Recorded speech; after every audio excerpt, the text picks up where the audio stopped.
Hello and welcome to another episode of Rose Guns Days, Season 3. And today might be the last one of Season 3. I could be extremely wrong, who knows. But either way, last week's episode was, it was dense.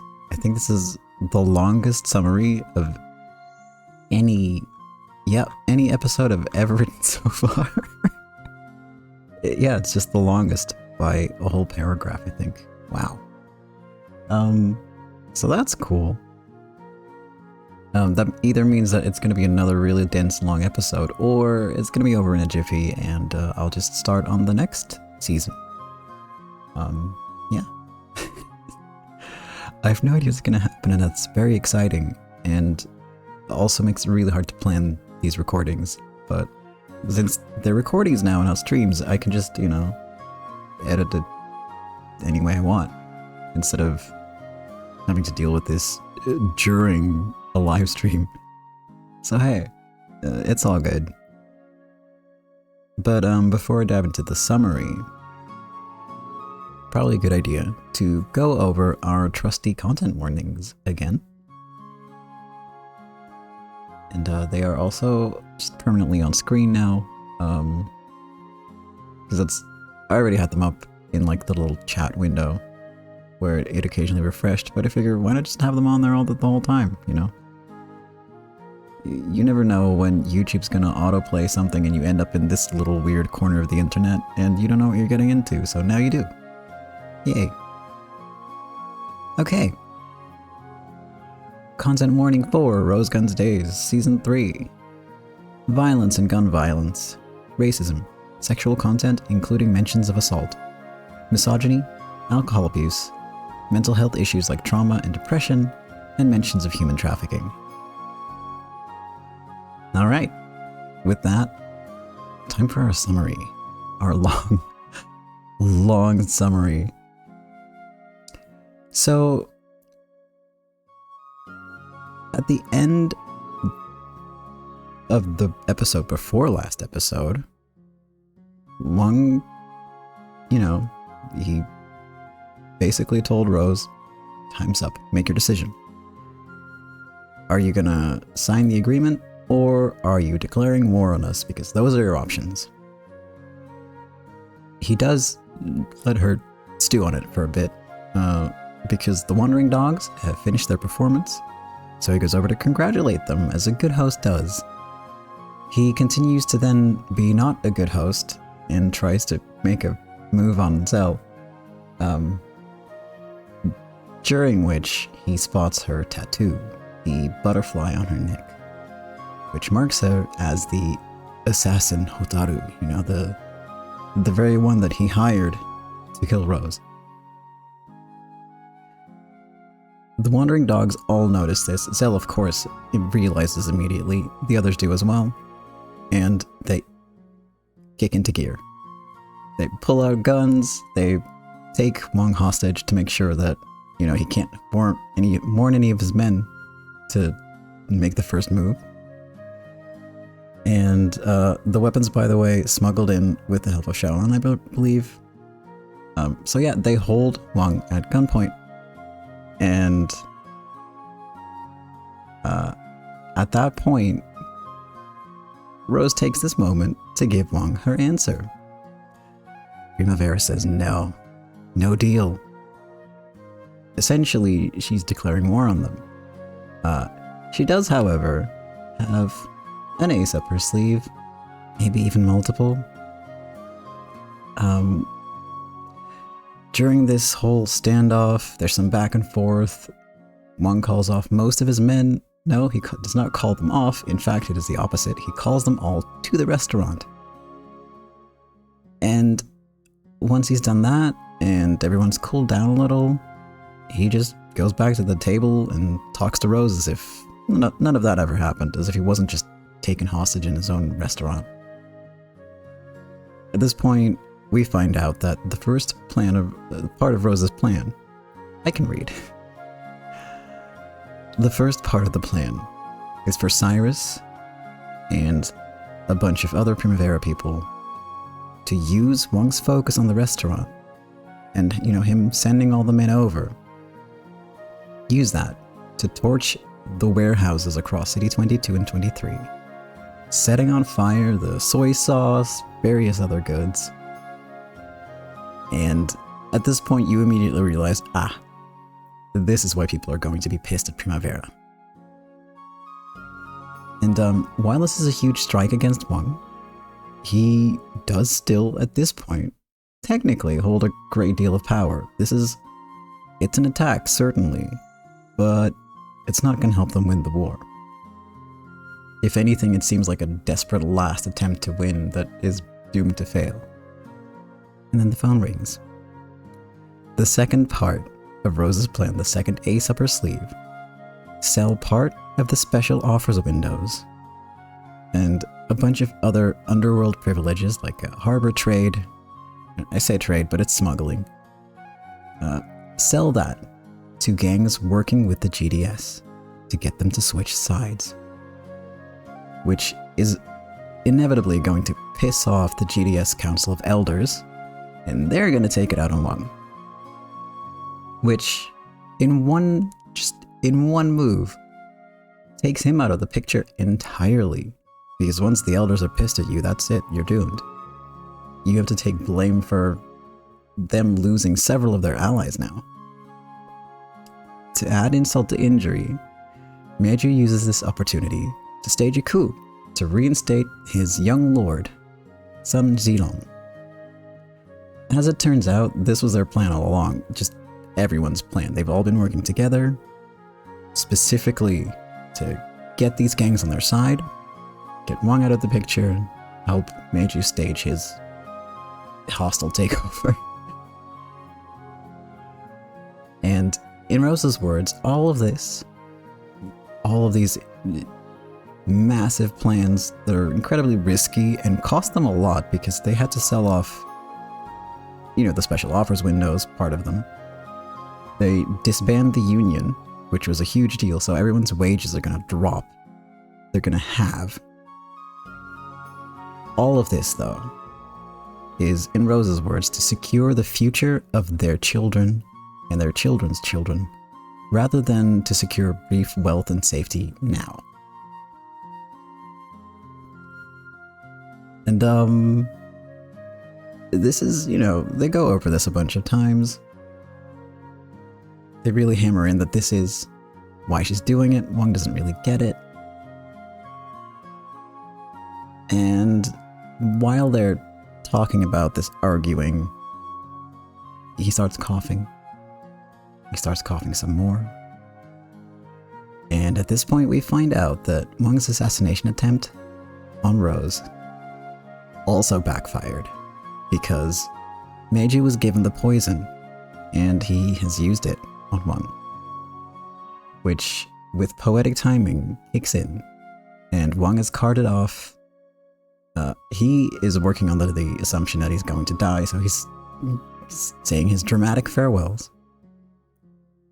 Meiju's not so convinced, however, and he's basically like, don't be such a baby, you're not gonna get taken out by this measly poison. I'll see you again in like a week. It's not literally, not word for word, of course, but that's the gist of it.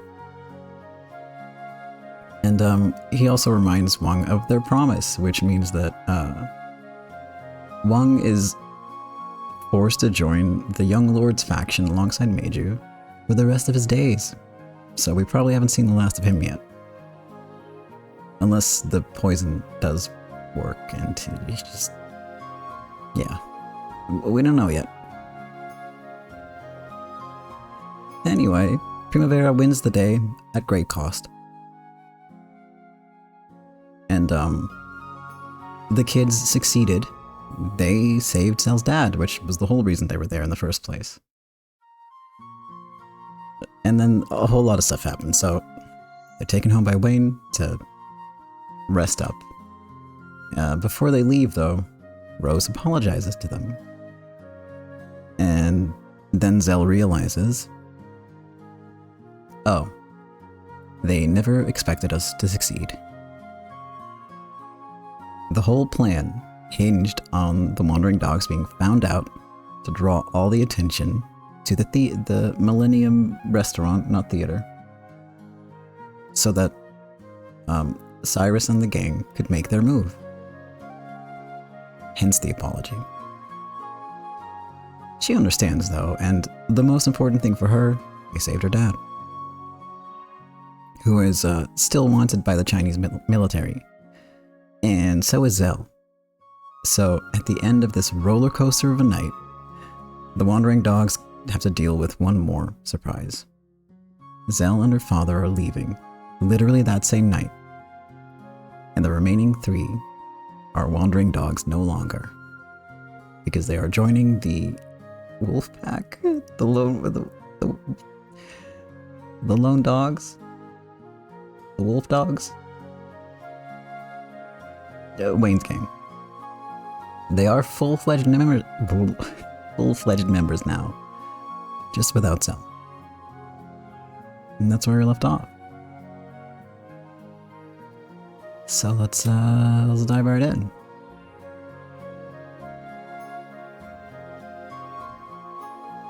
Squinting very hard at the save games because I ran out of pages. I make too many saves during all this. Okay.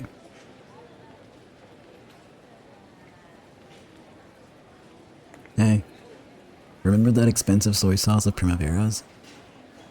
People are saying they crushed their business rivals, the GDS, just so they could sell it. Even Madame Rose has gotten greedy.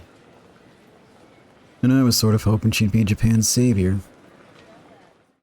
She's just like the politicians.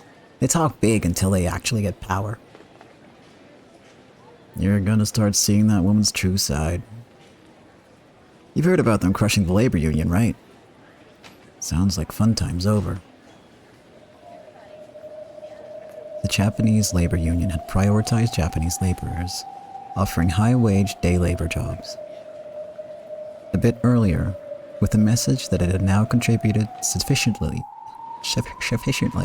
towards raising the standard of living for their countrymen, its dissolution had been announced. A new organization was established with a different name to handle the same business. To the Japanese city folk, wages were the biggest issue. However, the new union announced its new policy of finding work for as many laborers as possible. It corrected the unfairness of offering high-wage jobs to a limited number of people, declaring that money for labor would be distributed fairly and uniformly. In the end, it simply meant that the old low wages were back. The Japanese were extremely discouraged, and their spring with regards to Primavera met its end. With the wages at their previous low levels, Chinese laborers wouldn't go out of their way to try and enter City 23.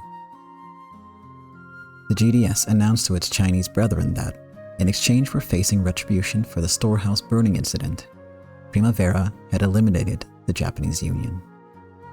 Chinese employers, who now had their workforce back, applauded this and renewed their oaths of loyalty to the new GDS, run by the young lord Sun Zilong. Then, rumors circulated and reached the ears of the Japanese city folk. In the end, the incident that night was summed up in this way. Madame Rose, trying to make a killing by selling soy sauce, burned up the soy sauce owned by Chinese merchants, the Friends of the People. That got them into trouble with the GDS, and as a condition for avoiding all-out war, they agreed to eliminate the Japanese labor union. In other words, because of Madame Rose's greed, they started an unnecessary conflict, and the wages of poor laborers were sacrificed as a result. That was how it was remembered by the people.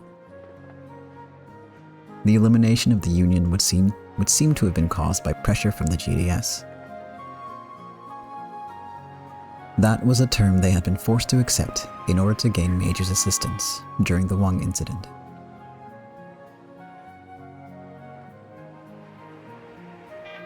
In the end, during that whole soy sauce war, everyone was playing to the GDS's tune. That young lord was always looking for a way to take the GDS back from the Council of Elders. The Council of Elders tried to take a potshot at Primavera, and they were panicked by the unexpected counterattack. Then, the young lord dashingly appeared, resolved the problem, and eliminated the Council of Elders who'd screwed up. I'm dumb, so I don't really get it, but I sort of get that Primavera was being taken advantage of from the beginning. Looking back on it, it all went as the GDS planned. They neatly crushed the Japanese labor union, which they've been pushing to eliminate over and over again. And on top of that, they formed a powerful alliance between forces to City 23's north and west, the GDS and Bashanbang. I forgot to mention them during the summary, so I hope you remember them because,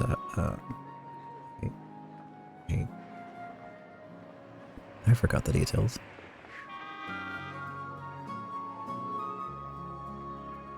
It's been less than a week for me. I have no excuse.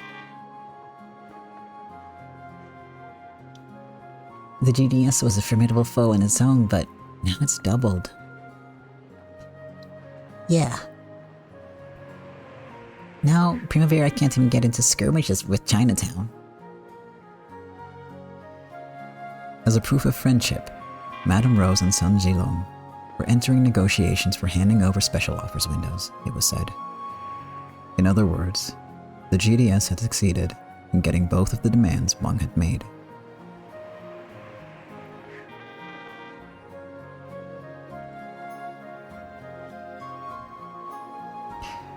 It's like Primavera's paying Chinatown protection money and licking their asses.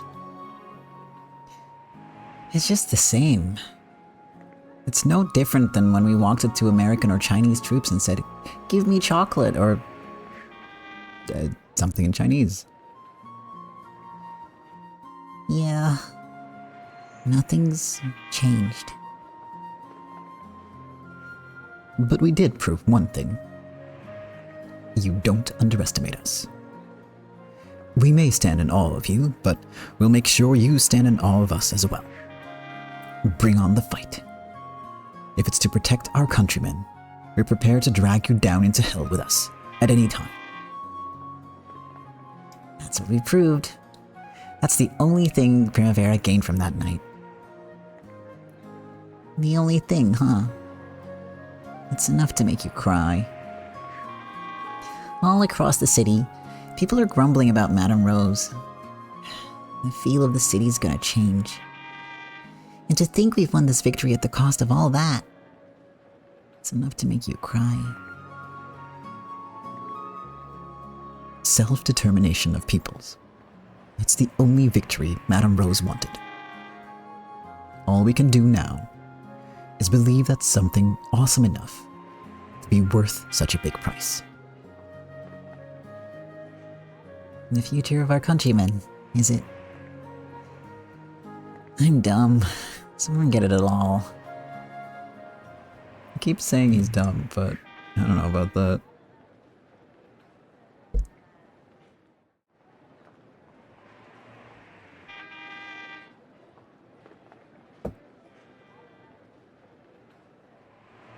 I mean, in some ways it's really smart, and in other ways, not so much, which is fine.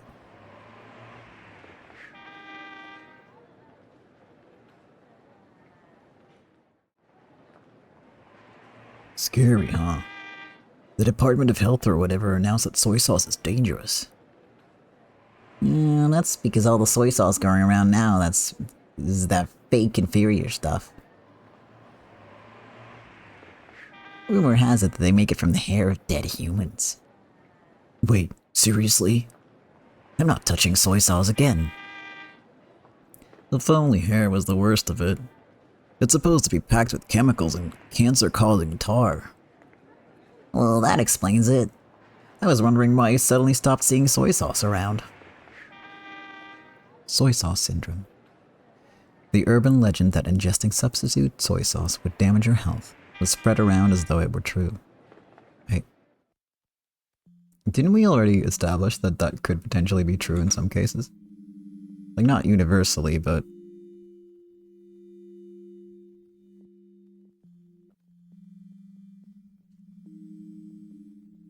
I mean, let's be real, they're probably just watering it down. Wait, but they were messing around with chemicals. I think that was established. I just feel like that would be more expensive than just watering something down. You know, chucking some salt in water and selling it as soy sauce.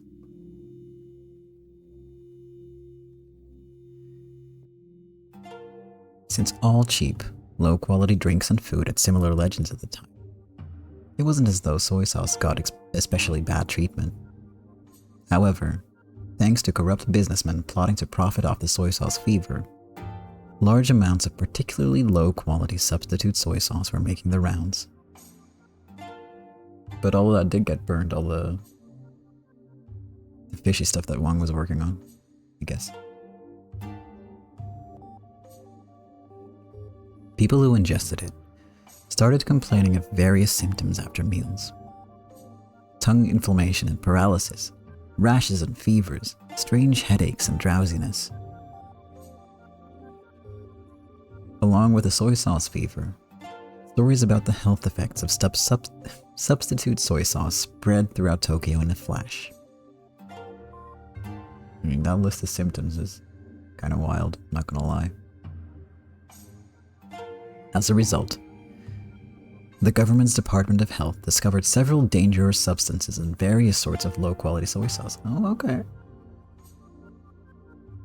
They eventually released an announcement telling people to avoid ingesting it. But I guess if it's multiple different chemicals and stuff being used, right? And just multiple different sources of fishy stuff that you shouldn't be eating, that would explain why it can have all kinds of random effects. Practically speaking, it was an announcement to not buy soy sauce. Both America and China wanted to sell ingredients exported from their own countries. They had no reason to protect pure Japanese ingredients. The soy sauce fever suddenly wilted. People began to treat soy sauce as a dangerous and unsanitary remnant of a previous era. This was the nation who went around destroying statues of Buddha, which they had revered until a day before, during the anti-Buddhist movement. It didn't take them long to turn their backs on soy sauce as well. The Japanese city folk had no way to tell the difference between safe, real soy sauce and dangerous, fake soy sauce. Eventually, even real soy sauce stumbled and began to vanish from Japanese culture. Madame Rose had tried to protect soy sauce as the leading member of food culture. Only her countrymen in the future would realize that the time she tried to protect it was the very last chance. At this point, in 1948, it was unlikely that anyone would realize what she'd achieved, what she'd lost.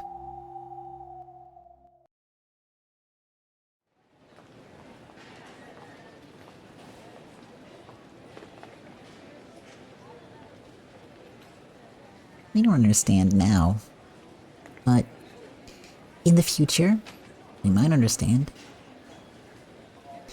You're pretty forward-thinking. You've got to be, or you'll lose your future. Your fortune, even, not your future. You'll lose your fortune.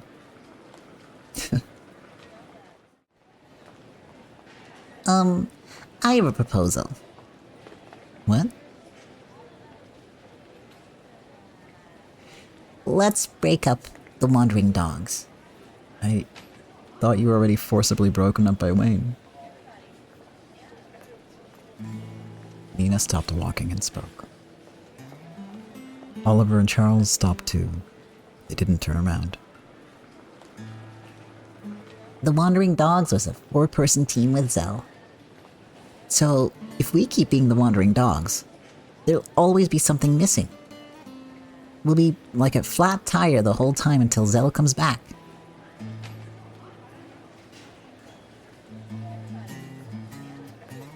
It looked like Zell understood. She understood what Madame Rose was thinking.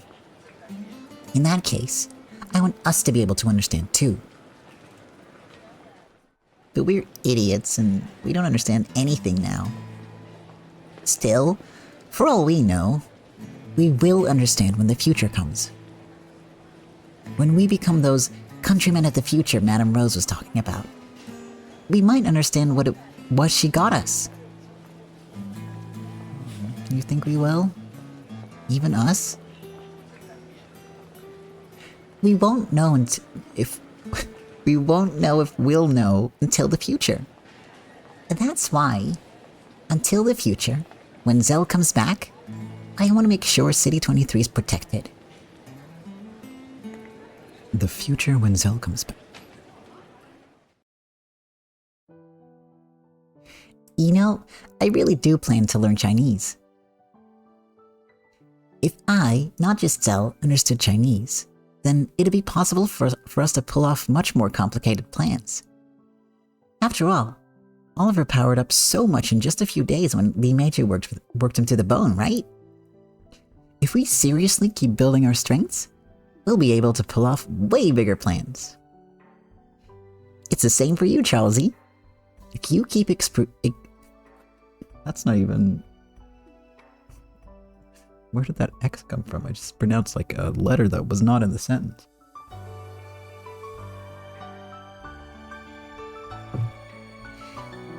If you keep improving those magic fingers, you'll really be able to shock Zell. If we get stronger, Zell will be able to think of much more interesting plans. You want to get more awesome, pull off a legend. Until the day Zell comes back, we've got to keep training ourselves. No point pretending to be wandering dogs and feeling all down when we don't got Zell around. We each have to strengthen our own selves. So we can't cling to the wandering dogs. This is no time to cling to each other like losers, feeling bad about ourselves. We aren't losers anymore.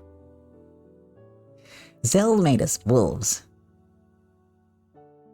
So now, it's time for us to become wolves and go on our separate journeys.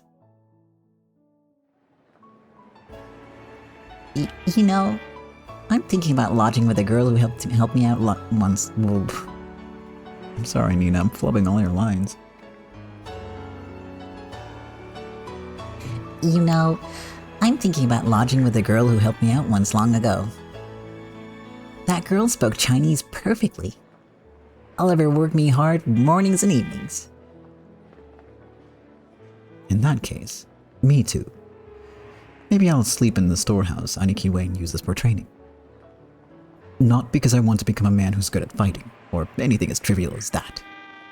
I'm going to truly learn hand-to-hand combat, so that I can be useful in Zell's strategies.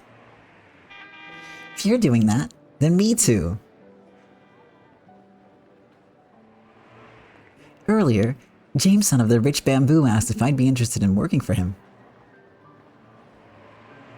Now, even I want to hone my talents until they become a real weapon. And when Zell comes back, I'll surprise her no matter what. Then it's decided. Until the day Zell comes back. The Wandering Dogs are disbanded. Nina punched her fist in the air. The next time we meet, I'll be a high-class girl fluent in Chinese, okay? The next time we meet, I'll become a man who can do magic with his fingers. Charles also stuck out his fist, bumping it against Nina's. Then, Oliver stuck out his fist too, and the three fists knocked together. And I'll become the strongest man, no matter what. When we're the strongest, we'll meet the strongest Zell, and form the strongest team. On that day, we'll be the Wandering Dogs again. Until then, so long, people. We aren't losers anymore. Don't forget to keep things clean and tidy, okay? Store up that fortune. People abandoned by fortune die. It's a cheerful note to say goodbye on. That's how I'm gonna say goodbye from now on. What the hell, Charles?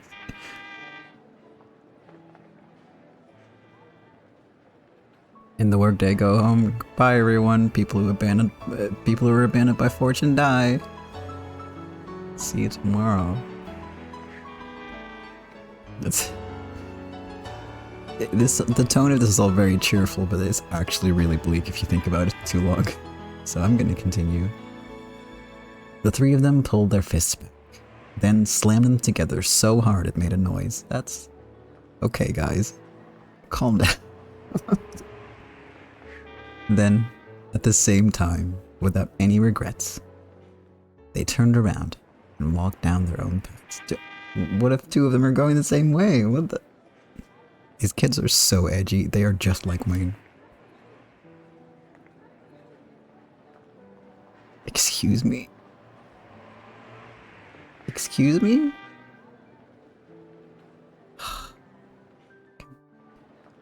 Of course. None of them was so effeminate that they turned back. What does that mean? What does that mean? One sec.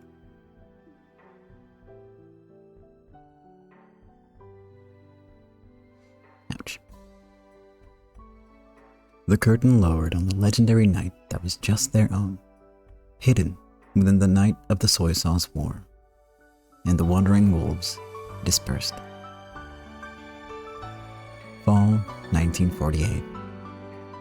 The wolves split in three directions, not wandering, but following their respective paths until the end.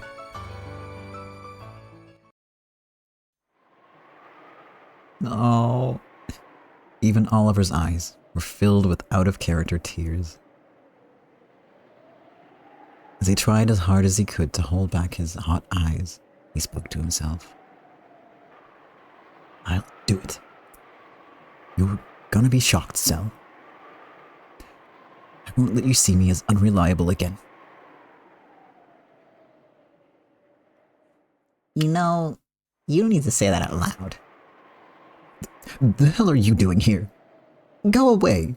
I thought you went that way. What? Are you crying? Guess little Oliver's still a kid. Shut up. Seriously, go away. The three of us just went our separate ways, right? Well, all our stuff's still back at the music shop. Guess we're all going in the same direction. What the hell, man? It's a waste. It's a waste, damn it. Guess we couldn't finish it off. Nothing wrong with that. I get the feeling that not knowing what's going on but still laughing boosts our fortune. Crap. Now I just want to eat a ton of Nikuman.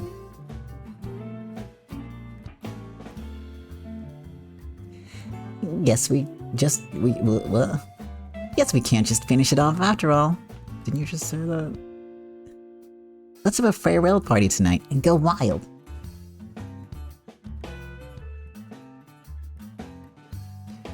I shut up about it because I didn't want to ruin the mood, but I'm starving.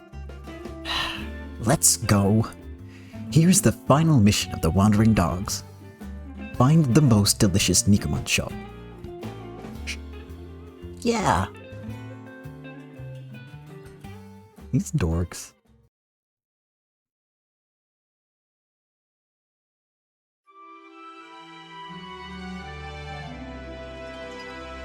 Oh. I forgot that's what he looks like. I'm sorry. Oh, he cracks me up. I'm sorry.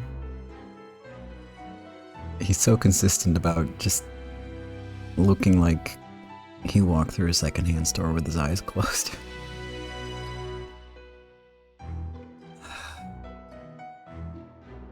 Pardon me for interrupting your discussion. We just now needed a break. What could it be?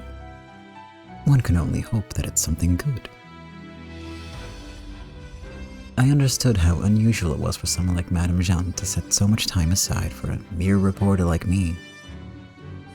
Every time the story reached the good break, Advisor Uedera would come in with some urgent business. I see. How bothersome. What shall we do? Perhaps it would be faster if that child disappeared. Madam, your guest. Oh, no, please, go ahead. I didn't hear anything. I'm sorry, Julie. It's the usual trouble. It's so regrettable. Primavera, which was tasked with the job of protecting the future of its countrymen, is now a mere violent organization. If the breakwater for the protection of its countrymen became a net strangling its countrymen, that would rather defeat the purpose. Oh, I see. She pretended that she hadn't heard anything. But she did know a little from her fellow reporters. Apparently, even the Primavera family wasn't a united front. Because the organization had grown too massive, it became quite impossible for Madame Jeanne's will to extend to its outer edges. There was probably a considerable number of its members who misunderstood the goals Madame Rose had left behind, mistaking the organization for a mere tool of violence. The high-ranking members had already heard rumors of Madame Jeanne summoning a writer and beginning to create a final message to leave behind. Majesty and good health are two sides of the same coin. When the higher-ups were convinced that Madame's remaining life was short, their cohesive force would weaken. A fellow reporter who knew a lot about the underworld suspected that a conflict would soon start over the alternation of generations in Primavera. However, Madame Jeanne's position was apparently very weak. That was because of the extreme old age among the top-level leaders. Madame Jeanne had united the organization thanks to her excellent leadership and charisma, but that had backfired and led to failure when trying to pass it down to the next generation. Because of that, there was a vast generation gap between her and the young leaders, which got in the way of mutual understanding. It was even rumored that the young leaders were quietly threatening the public peace, pushing for a coup d'etat. They probably planned to use that to bring down the massive mafia that had ruled over post-war Japan. To bring it down and all in one fell swoop. The Primavera split to pieces, without Madame Jeanne's control, would be little more than a violent organization. It would have none of the ideals for the future that Madame Rose had imagined. Madame Jeanne may have foreseen this. Maybe that was why, right now, she was telling everything, trying to leave Primavera's reason for existence behind in writing. Madame Jeanne and Advisor Uedera had become thoroughly wrapped in their conversation. As I pretended not to hear, a young male guard, who had guided me several times before, tapped my shoulder. Excuse me? Is that just Baby Wayne? Looks like Baby Wayne, what the hell?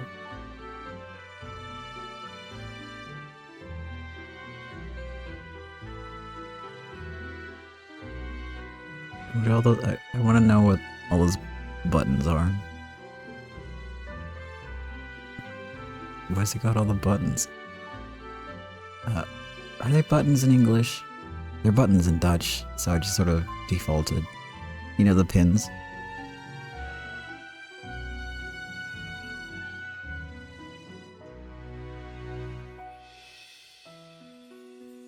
I'm trying to I'm trying to figure out what this guy would sound like. And struggling.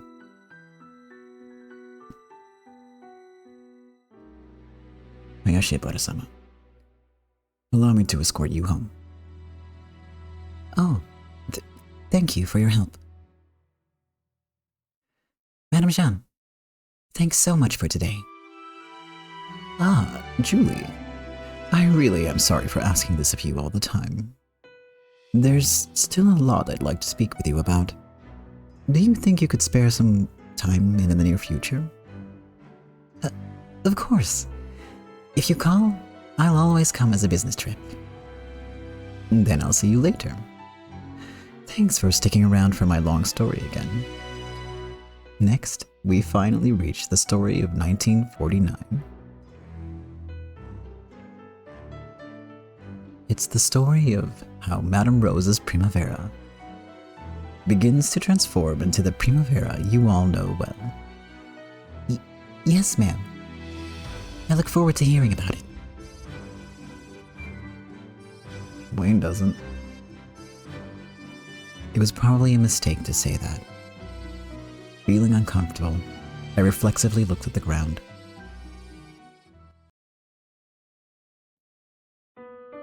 Hayashi Ebara-san, let us depart. Yes.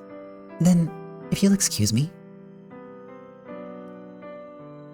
Until that point, she'd left by taxi, but this time was different.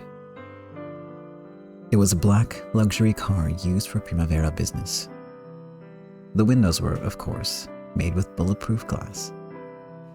It was a courtesy car for executives, built as sturdy as an armored vehicle. I wonder if that's a sign of how close things are to breaking point. I will take you to your home. Please, have a seat. Oh, no. I couldn't ask you to take me all the way home. I may be interviewing the mafia, but I don't want to let them near the privacy of my own home. Maybe interviewing the mafia. Reflection. Anyway, that thought sprang up unconsciously inside me and took form as a look of refusal on my face. Then, suddenly, the man grabbed me by the collar. Get down. Oh no.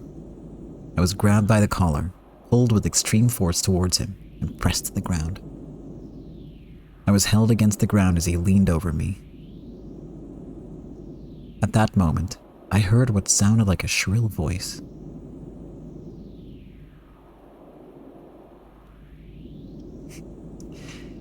Damn it. You guys said it'd definitely pay off. Give me back my fucking money, damn it. Damn it? An old man in a worn-out suit holding a knife ran towards us. Immediately, 2 shots rang out. 2 red splashes flew from the old man, and he tumbled to the ground.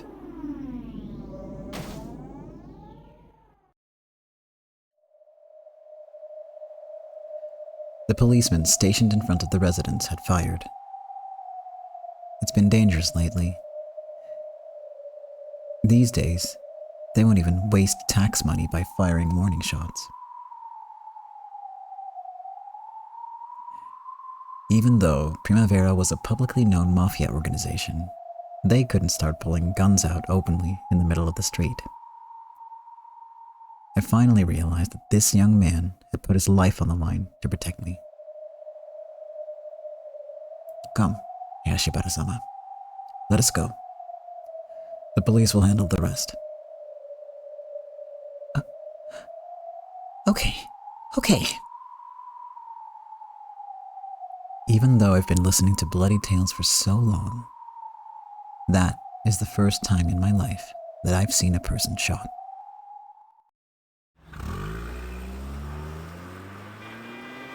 The car entered a major road and was swallowed up by traffic. I still couldn't believe that the scene I just witnessed had occurred very close to this place. Belatedly, I experienced the fear of having to interview the mafia. That person just now, they show up now and then. The sad story. He probably had his assets stolen by disreputable people. It means that even Primavera is no longer made up solely of people who understand Madame Rose's noble ideas, ideals, even. He was probably the sad victim of a disreputable scam. Sometimes people with no options other than to hang themselves tried to raid Primavera's headquarters to fire off one last parting shot. After all, in this era, anyone can find out where the Madame's mansion is by Googling it.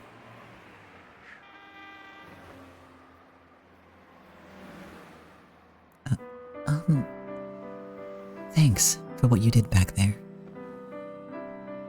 He put his life on the line and protected me. He was prepared to be struck in my place. In that situation, I probably look like a VIP. There's a very good chance that old man chose me to go down with him.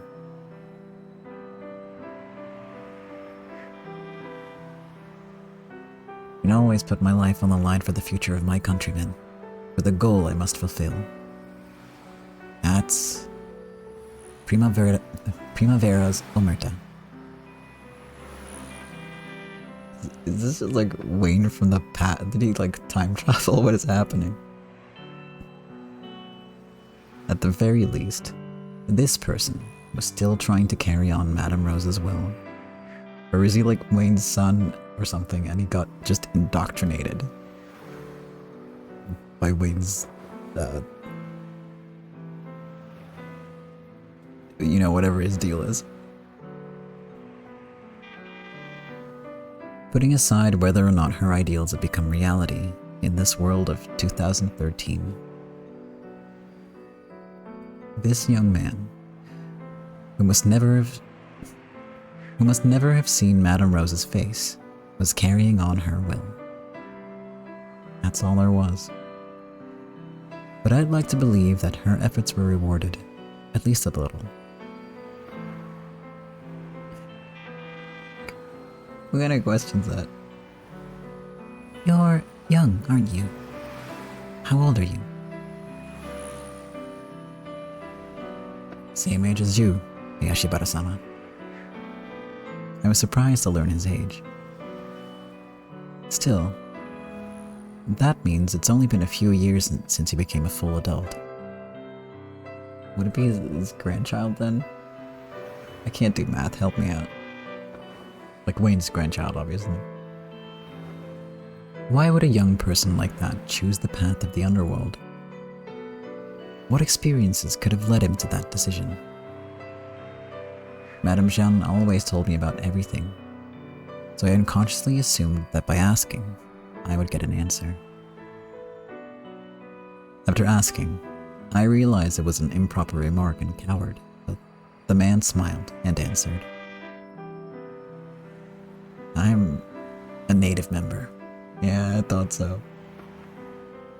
Ever since I was born, I was raised to do all I could for Primavera. What do you mean, a native member?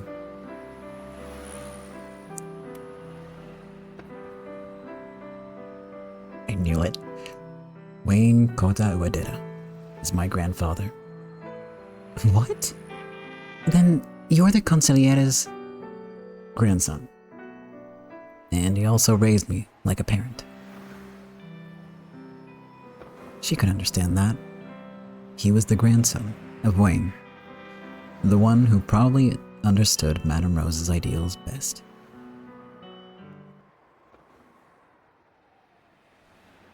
Forgive me for not introducing myself. I'm Uedera Toratsugu. Toratsugu?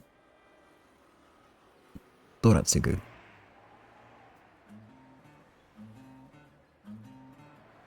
Calling me Uedera will just make things complicated, so I'd appreciate it if you called me Toratsugu. I don't know how to pronounce that, I'll be honest. Toratsugu-san.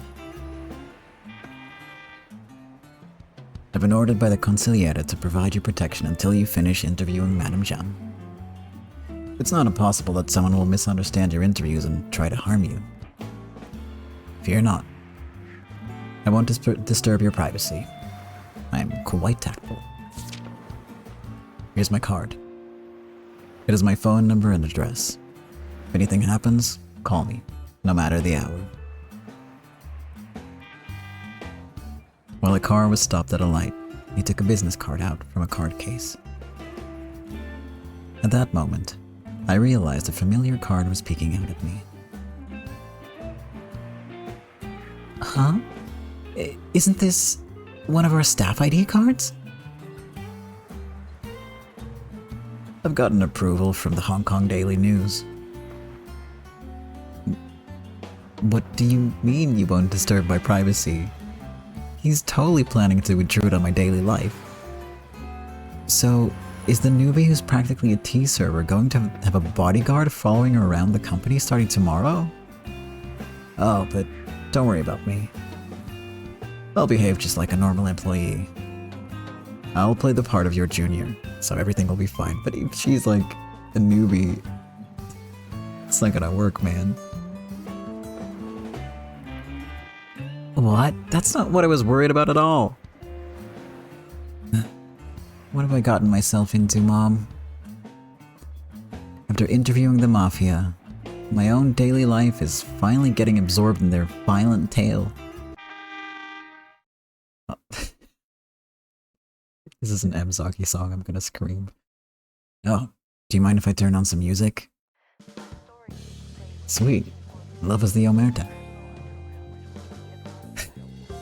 Look, Enrique kicks ass. It was not Mzaki, but close enough. For anyone confused, this is basically a reference to an Urineko thing, where a similar scene happens with a bodyguard protecting a young woman, and they make a meta reference to the music. And now he's starting to act all friendly and casual too. I can see a holster inside his jacket, which looks like it holds a really heavy gun. My mind was blank by now. It was as though I'd been suddenly drawn into the world of a movie. This road, this asphalt our car is racing down. Until yesterday, I thought it only went to places that could be seen with the eye, but this asphalt is connected. It's connected to the place where the police just shot a man. And it's connected to the tale of Primavera, which began in 1947. All the tales were connected together on the same path. I thought that stories of the distant past were tales from another dimension, like something from a movie, but I was probably wrong. Will I be able to write down this long tale? And will I be able to communicate Madame Rose's determination to a countryman of the future, like she wished for? Just as I was starting to get all solemn, I wish that guy'd stop whistling and tapping the steering wheel. Oh, around that corner, there's that Walmart you always drop by on your way home. Shall we stop by there? What?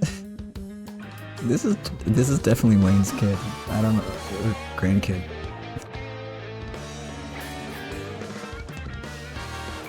Like, no, he's very tactful. It's just about time for those bento side dishes you love. Those bento side dishes you love to go 5% off on a limited time sale. Sorry, I could not words that entire sentence. See? I know a lot. Actually, I've been stealthily guarding you for 10 days already. Please, this man's a stalker! Give me back my privacy! That's where it ends? Rikishi does it again. Or is that, maybe that's not right in Xannies, because last time I think we had some a bit after this part, right? We're still in like Silver Ring Board 2 guns, 1948. Whatever that means. Maybe it's like max rank and I don't even know it. I doubt that. Ah, see, here we go.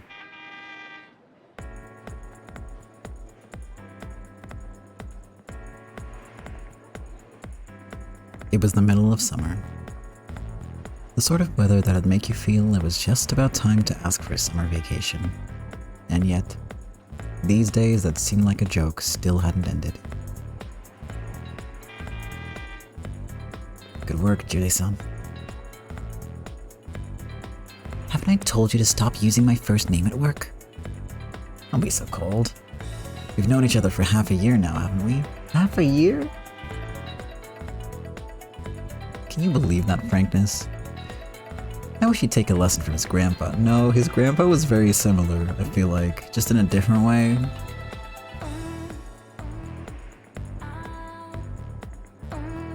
This overly familiar man really did follow me around every day, even at work. Today was the first day in half a year that Julie would go to interview Madame Jeanne. And to think of it, it's now been a whole year since this long, long tale began. Though that also means it's been half a year since this overly friendly man started following me around.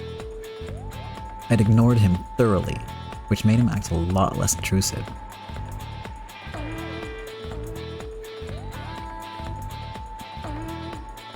Excuse me while I drink some water.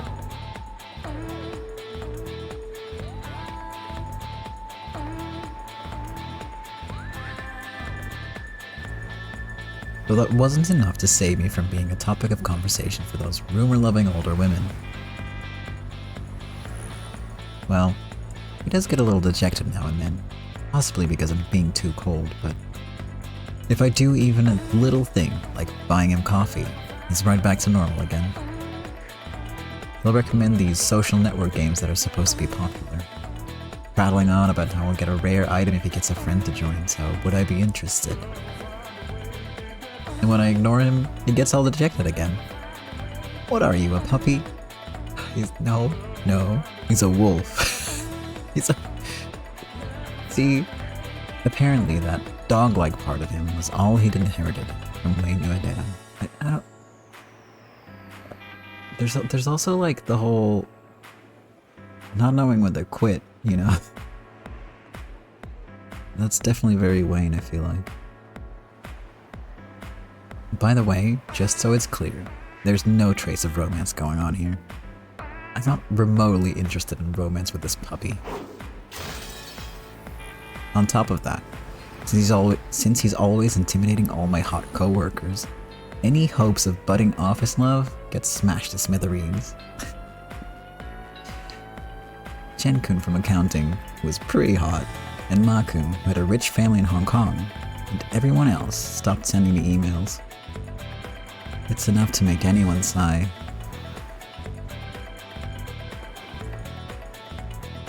You seem tired. Whose fault do you think that is? But I held in the words.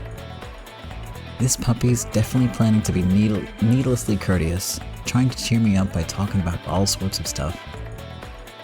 So I'll start the conversation. Partly to get my mind in Primavera mode before meeting Madame Jeanne.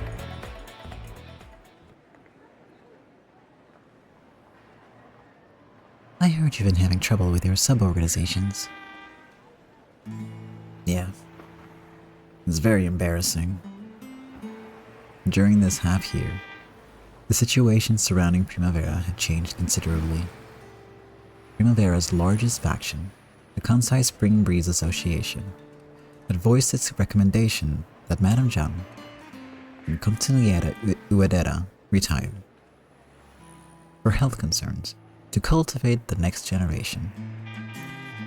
Various plausible reasons were offered, but, in short, it was the same as a declaration of war, announcing their desire to grab Primavera's top spot. They probably thought that someone who had called in a reporter to write her last testament couldn't be relied upon to reign over a bunch of villains. It's true that Madame Jeanne is very old. I think the conjecture that she'll retire when she's told me everything is very convincing.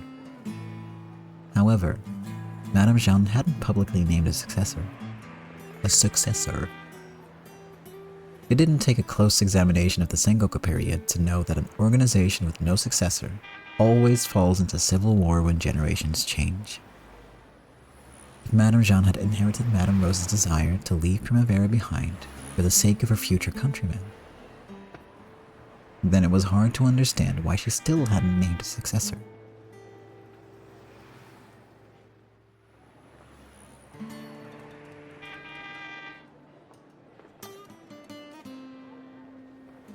Hold on. I'm braining right now. Hold on. I have a theory. It's entirely possible that I've already, floated this idea, and I forgot my own theory.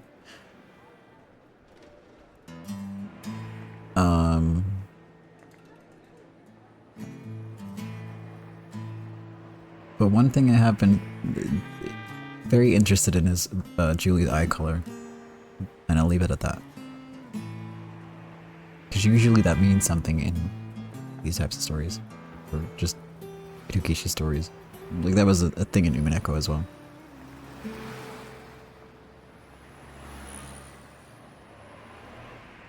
Moving on. Even us young members can't understand what the madam is thinking. By refusing to name a successor, she was intentionally inviting a civil war. Some weekly publications wondered if that could be her goal. What if a person who rose to the top, stained in blood, in true underworld style, was the most fitting successor? That's how they thought of it.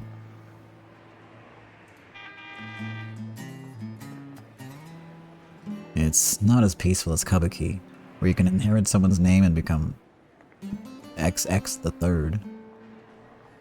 And it's not as though Madame Jeanne herself was named as a successor by Madame Rose. That's how it was recorded historically. Madame Rose, who had shown her true selfish desires in the Soy Sauce War, brought tyrannical rule back to City 23. It was then that Jeanne Amakawa stood up as a second Madame Rose and stole Rose's position. Madame Jeanne's current position was stolen by defeating Madame Rose. Because I know how it all ends, listening to Madame Rose's tale has been getting more and more painful. Is that really what happened? Still, that rumor about how she's planning to tell you about her life and leave it as a last testament, that's not too hard to swallow. I've been placed in a terrifyingly important role, haven't I? This is just my imagination, but I wonder if the madam's planning to give you the right to choose her, if the madam's planning to give you the right to choose her successor. Huh? If Madame Jeanne suddenly died tomorrow, then the person who'd understand the most about Primavera's origin and purpose would be you. Wait, I Couldn't be. With enough feuds, Primavera would probably settle on a Warhawk boss eventually. But most people figure that enthusiastic Warhawks tend to be lacking in the brain department. There's quite a few greedy people out there too. The madam would never hand Primavera over to people like that. And yet, even if she gathered everyone together to choose a suitable successor, the bosses are all bound by one thing or another. So, you think that task would be fitting for someone like me who has no ties within Primavera? Don't you think so? That's, Crazy, huh?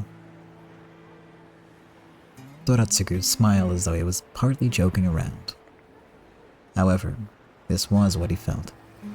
He, the grandson of the consigliere, a person who was allowed to be near Madame Jeanne.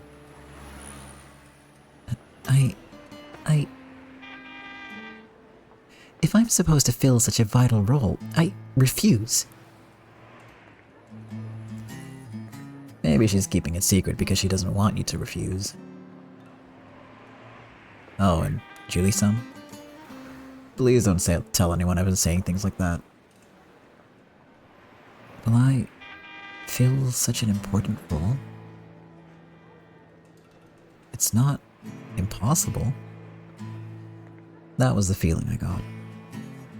It's probably best if I stop thinking of myself as a third party, here only to listen. This long tale that extends from Primavera's start until the modern age has already been tied to me. Maybe I'm not here just to record a story and put it on paper. Maybe I'll have to understand it from the bottom of my heart as one of their future countrymen. The long, long wall around the Amakawa residence came into sight. If I think back to when I first came here a year ago, surely now I've renewed my determination. Now I've renewed my determination, I'm a lot more tense than I was back then. So, while I'll continue to gather materials as a reporter, I've decided to change my outlook. I'm not a newspaper reporter for the Hong Kong Daily News. I'm one of their future countrymen. One of the ones they want to pass everything down to.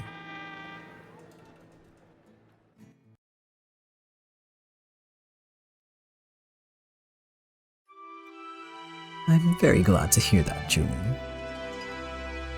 Madame Jeanne was very approving of my change of outlook. On the other hand, she clearly denied my suspicions that she planned to give me the right to choose her successor. It's an interesting idea, but no. The decision of choosing a She's old, she can't talk that well. Just like me. She's just like me for real, for real. The decision of choosing a successor carries with it a very heavy burden. I'm not so irresponsible that I'd abandon that burden and force it on you. I imagine so. I will take responsibility, choose a successor while I still live. There's no need for you to worry. It's true that I'm reaching my final years and still haven't named a successor, and there do seem to be some people who are growing anxious. However, that in itself makes this a good test case for reforming all of Primavera. In other words, you're doing this intentionally to uncover sources of discord. Who will swear their loyalty to the end? Who will win over whom? And who will rise, and how? The trouble over this past year has been ideally suited for examining these issues. There was Madame Jeanne for you. So, she had used the popular theory of her ailing health to observe the reactions of Primavera's execs. She couldn't have stood at the top of the underworld without such resilience. However, it makes me very glad to hear that you'll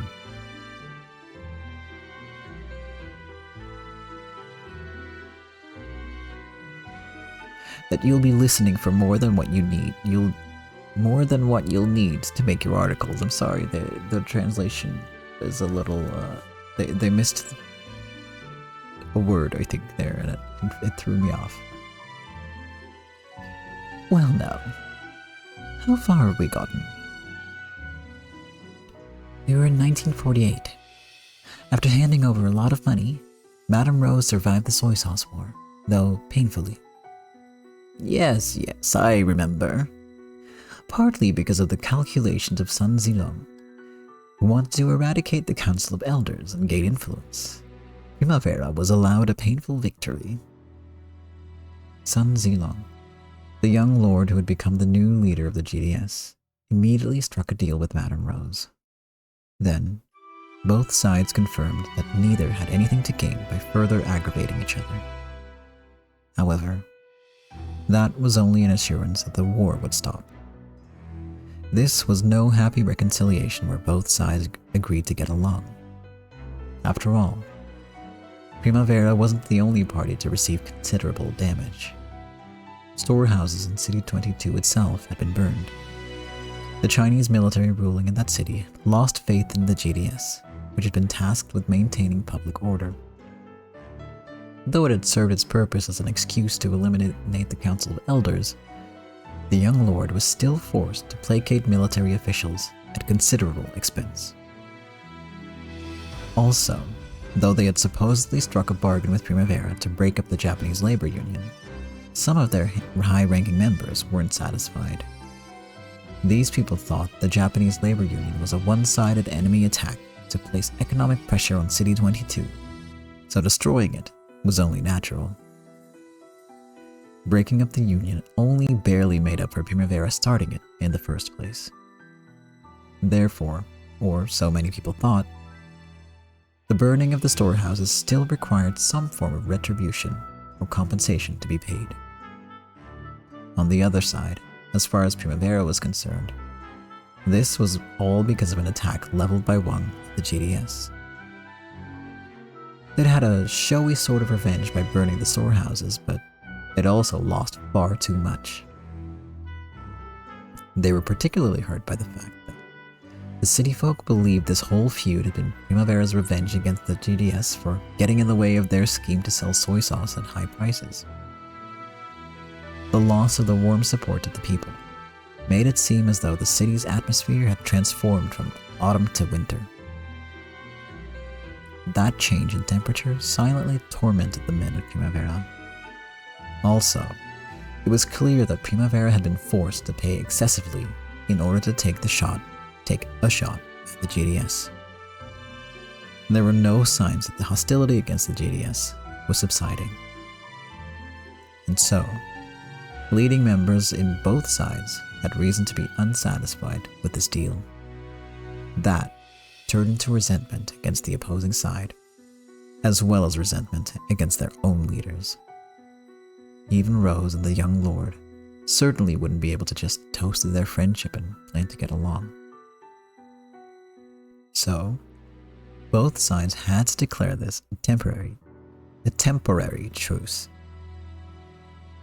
Someone would be forced to pay for this incident someday, but that would be put on hold for the time being. That was how it was eventually seen. Time was what both Rose and the young lord wanted most. The GDS had a huge load of diplomacy it needed the young lord to do, though he'd only recently been installed as their leader. After all, Chinese society, with all its ties and honor, wasn't so simple that you'd be accepted by everyone just because you succeeded in a coup d'etat. On the other side, Primavera had an urgent need to improve its fragile distribution footing. Otherwise, something like the soy sauce war would occur again, but next time, City 23 really would be put under economic occupation. The community of their countrymen in City 23 would have to undergo swift and drastic reform. Madame Rose and Sun Jilong established a hotline so that each could avoid clashes with the opposing side. But at the same time, they had to build up their military and economic strengths in preparation for the next clash. How amusing.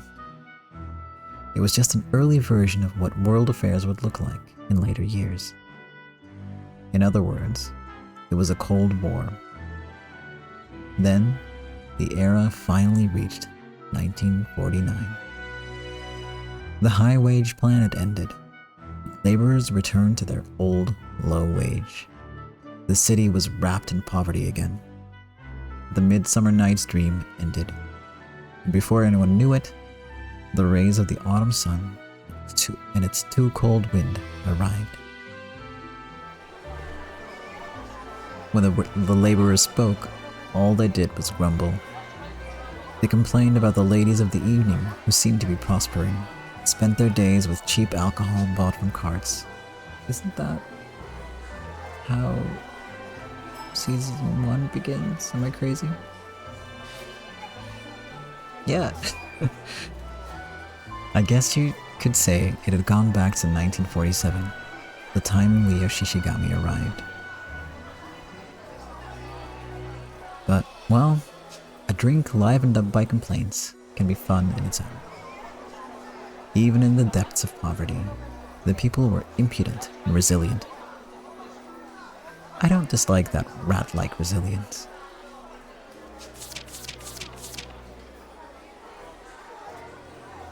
Chapter 1. 2 Snipers.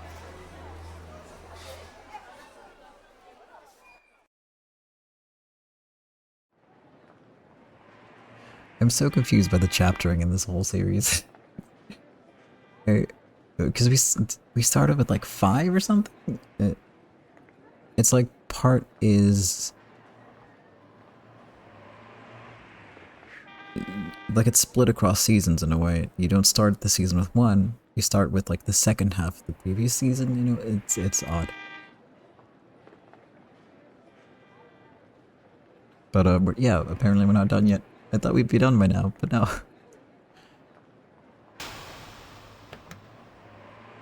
Let me just get a little save and I'll just overwrite this one.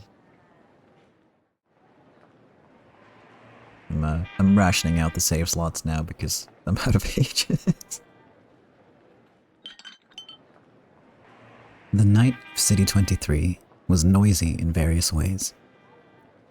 Though the higher-ups in Primavera and the GDS had struck up a Cold War-style deal, it wasn't like that for the lower levels. Both sides had built up resentment from the soy sauce war, and it often made the downtown nights noisy from the fighting.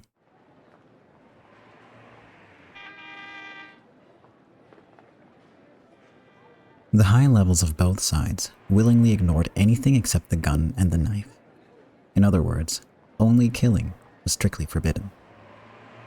After all, if the higher-ups forbade all fights, the lower-ranking members would have no outlet for their resentment.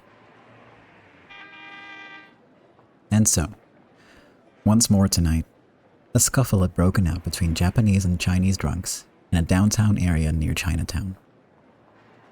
The hell's wrong with you? Don't you try and look tough, Chinese bastard? And yelling in Chinese in reply. Hey, this here's Primavera's turf. Go back home to Chinatown, GDS. Another reply. Drunk underlings from Primavera and the GDS got into a fight. Passers-by watched and cheered. As long as you didn't get sucked in, street fights were nighttime entertainment. Oh, okay. We're doing the street fight.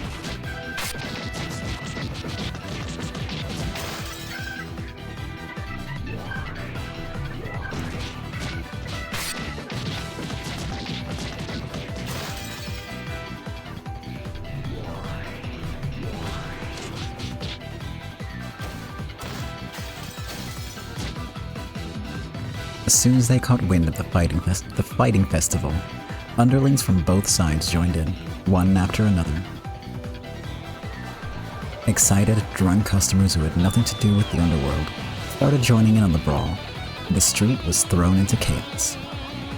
This sort of chaos was short-lived, lasting only until American MPs dashed forward, blowing whistles. New character?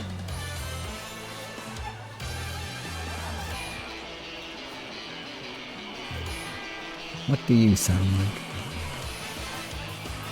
I'm generally I've completely run out of different ways to use my voice.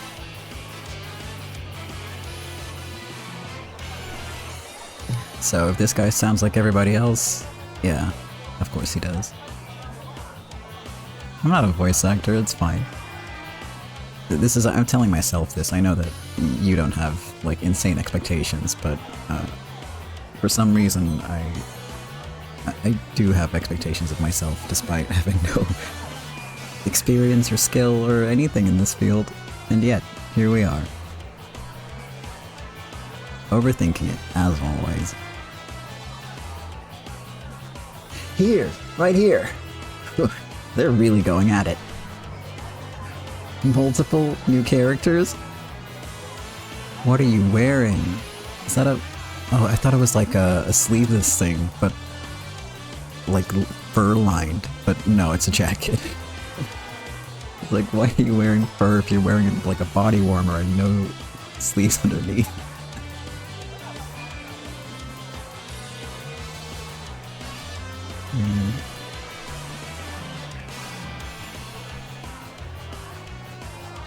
I get fighting back if someone takes a shot at you, but seriously, who'd jump into a fight just they just happen to spot? You know what they used to say? Brawls and whatever are the flowers of Edo. Better not miss out on the festival. These are MPs? Or are they just guys? Whoa! Give me a piece of this party! Oh yeah! Jeez, I'm like a little kid. Well, whatever. Guess I'd better step up too. Okay, honestly, that's a very nice jacket. I'm sorry I misjudged.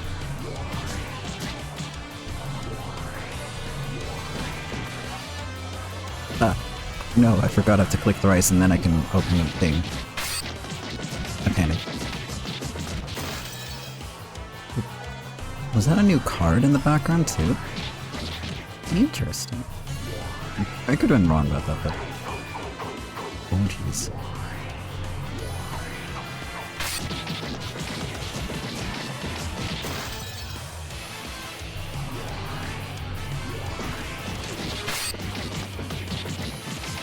Yeah, those are new cards.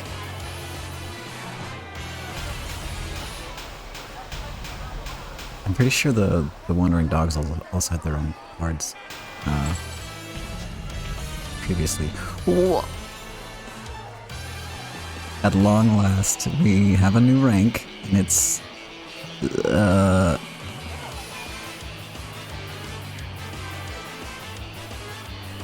Silver Deer and 2 rifles, 1949. Oh, they're not MPs, because this is one of the MPs, I assume, right? A shrill whistle rang out. An American MP squad had arrived. These guys would indiscriminately throw participants and spectators into jail. So the festival broke up in an instant. The people dashed into nearby bars, like excited kids running about after a sudden downpour. When this sort of thing happened, it wasn't at all rare for people who had been fighting to run into the same bar. The MPs, looking annoyed, came into the bar and glared around. The tables were all filled with blank-faced men, sitting there as though they had no idea a fight had just broken out. At the worse-off tables, Japanese and Chinese men sat together, covered in lumps and bruises, and pretending to clink their glasses together with forced smiles. The MPs understood. However, the disturbance was over for now, so they refrained from further boorishness. You people are so transparent. Don't cause a disturbance again, got it? We're done here. Waste of our time. Without parting remark, the MP squad left. When the bar patrons heard the car leave, cheers and roaring laughter filled the room. The Japanese and Chinese, who had been acting all harmonious a second ago, started sticking out their tongues and threatening each other, letting off the remaining steam from the fight. You're gonna start fighting again? Take it outside.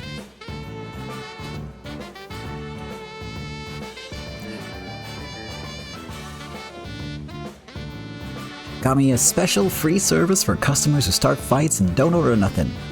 It took me a while to figure out what that sentence meant, for some reason. When the bar owner threatened them with a shotgun, The men who'd only come here to hide left, guffawing. But the Chinese lent each other's shoulders and left the store.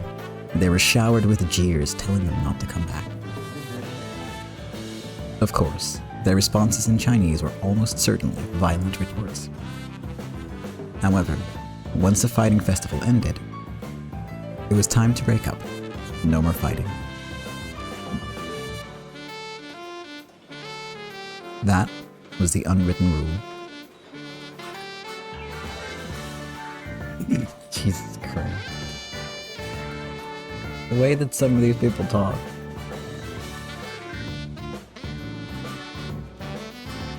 I'm like, that's all well and good, but then I have to say it.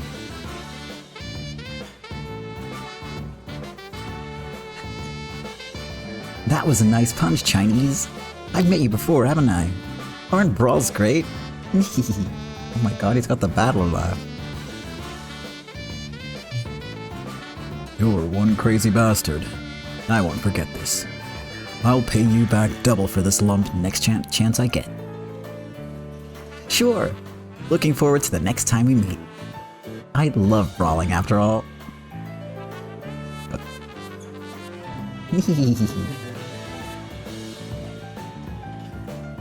Oh, these two are rowdy. And I love drinking after a fight even more. Can't have one without the other. Hey barkeep, put that scary thing down and get us some good drinks. Sheesh. You'll dash anywhere when you hear about a brawl, Alan. Alan the Brawler. It's worth 100 men having you on our side. You were wonderful again today. Hey, Alan, let me kiss you.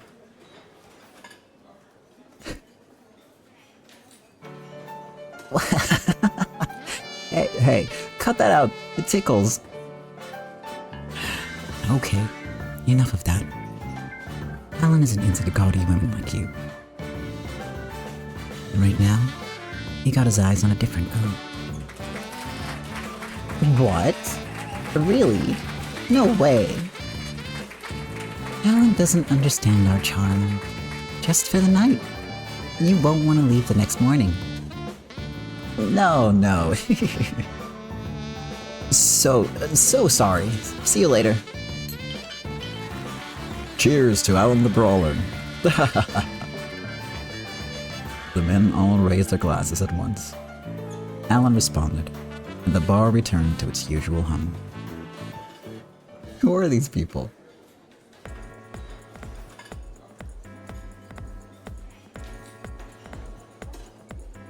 Are you still chasing that woman's ass? Finally managed to get her name. She says she's called Yuki-chan. Woo! Now there's a girl who sends chills down my spine. I've fallen for her, man. She makes you foot the bill all the time, right? Why can't you realize she's using you as a wallet? Ah, that's fine. If I get a passionate kiss later, It's all worth it. way too obvious what you're really after, man. If I were a woman, I'd be creeped out. If you were a woman, I'd hold you and smother you with kisses. Please don't say crap people will misunderstand. Anyway, let's celebrate our continuing friendship. Yeah, we'll always be invincible. Who are you two? Who are you? The two clinked their glasses together. The light sound made their cheery faces shine even more. No? Don't like the looks of those customers. Huh? Who's here? In this bar packed with drunk patrons, it was hard to tell the identity of everyone who came in. However, it seemed that Keith had already figured out who had come and why, and he shrugged his shoulders. We've been looking for you, Alan, Keith, Hey, it's our colleagues. We were just about to have a drink. Why don't you join us? of course they won't. This is about work, right? Probably. Maurice-san says it's extremely urgent. See? I was right not to start drinking. A job so urgent we couldn't do it after drinking? Well, damn. I like noisy jobs, but I really can't stand those nice and quiet ones. I hate quiet jobs too. Need something with a bit more flash. Hey, if you wouldn't mind, try and hurry up. The boss said to bring you in within half an hour. The two let themselves be persuaded and rose from their seats. The look of young people excited by a fighting festival was gone from their eyes. They had the strong, emotionless glint of wolves who lived in the criminal underworld. Are these like Wayne's boys? No, because Maurice is the boss.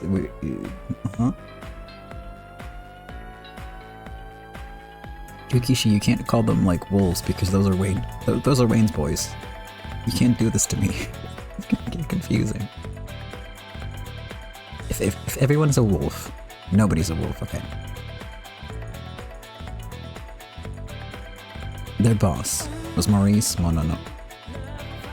Mononobe. He was the leader of battalion, the fighting group possessing several of the fiercest veterans, even compared to the rest of the Primavera family. Alan and Keith. They were both members of the Primavera family and battalion. Okay, thank you for explaining.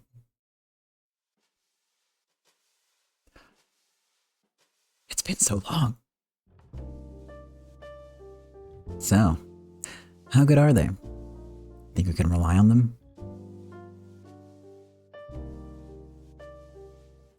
Now there's something I can guarantee myself.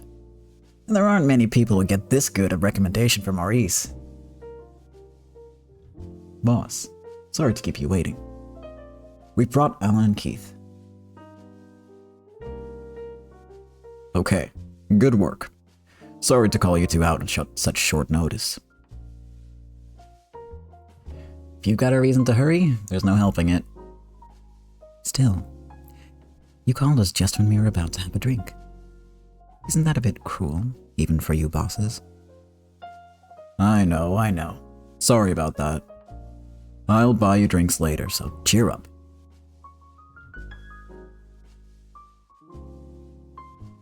Jesus, are you telling me these kids are the men for the job? We've been waiting for you two. Come on over here. So, even the Grand Boss is here. And an officer in the American military. You'd better treat us to one hell of a drink. This is the first time we've met, but we're always in your debt. Sorry, but this is urgent. We want you to listen to the captain. Captain, these are our best men. The Japanese really do have young faces. These two have a military record at least, right? Well, we've done our bit for our country. These guys are back from Siberia. Only got repatriated last year, but they're insanely talented. Talented. I know how to pronounce things, I swear.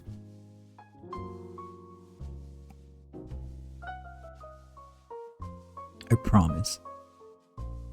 Oh? So, ninja snipers from the Japanese military, huh? Sounds fun. Keith is from the northeast, a descendant of the Matagi tribe. The Matagi? They're a group of hunters who have existed since Japan's ancient times. They seclude themselves in mountains and take down their prey. Sounds great. So, Japanese hunters. Many of the snipers around the world who had excellent records during World War II had one thing in common. That common factor was that they had been hunters before being enlisted. They learned how to use sniper rifles in their daily lives and also how to hide their breathing in the harsh wilds so that even wild animals wouldn't notice them. People like that left many legends as proficient snipers in places all over the world. It's not like I was welcomed into the mountains, so I'm not an official Matagi. Still, Keith's skill with the gun's a real deal. With a gun's the real deal. I mixed up the words. So, is this guy here Keith Kuhn's partner? Alan has always been Keith's partner, since long before Siberia. Until these guys got caught by the Soviet army, they kept lying low and sniping, even after their main force was obliterated. We were a two-man team. There's no point flattering just me. I'm the best sniper in the world, but that's because I have a partner I can trust. I'm just here to lighten the mood. That's not true. Anyway, I'll never do a job with anyone other than Alan. I know. You're the strongest when you're together. You can't eat with just one chopstick. They may look young, but they're the best of the best. I can say for sure they'll suit your needs best, Captain. Well, if you say so, I'll believe it. Butler showed Alan and Keith a photo that had been on the table.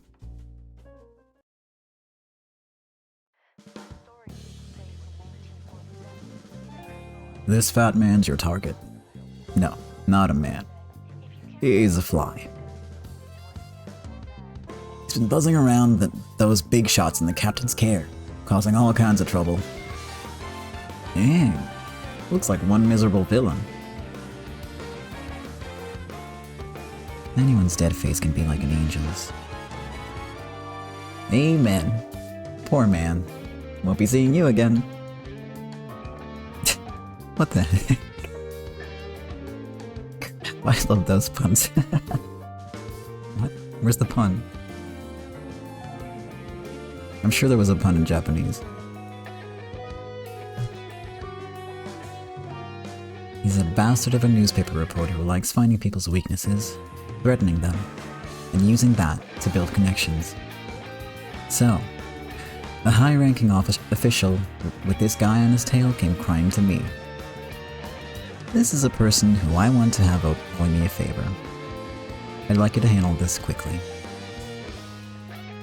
The captain is Primavera's greatest ally. That's why we're putting our best man on this job for the captain. In other words, you guys. For our countrymen's sake, we've got to watch the captain's back. Can we ask you two to do it?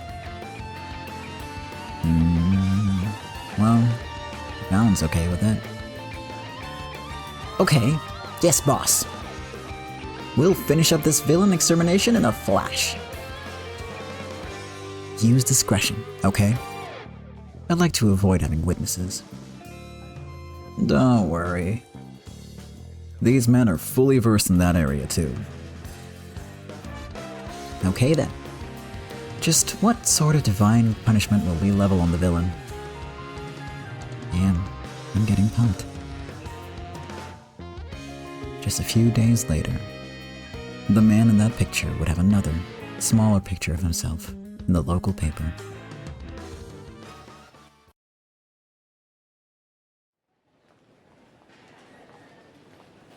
With the music, I thought maybe the end credits would kick in, but no.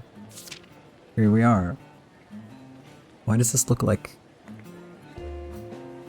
Dutch buildings? It looks like a Dutch building in the background. You can tell from the sort of like rounded shape at the top where the roof is, right? I'm pointing it out with my mouse, but the mouse is being recorded, so impossible. But yeah, there's like different types of like fronts for the houses, and they all have names. And it's, yeah, anyway.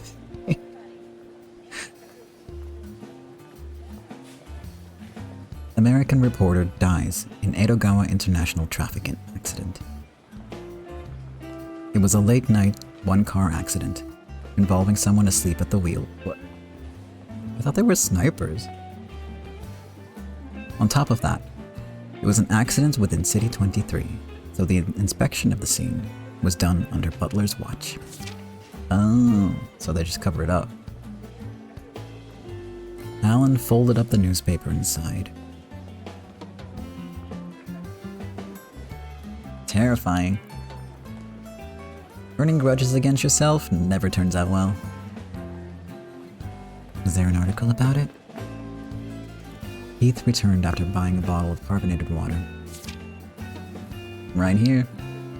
Says it was an unfortunate one-car accident. An accident? Boring. I wish it said whether I got him right between the eyebrows.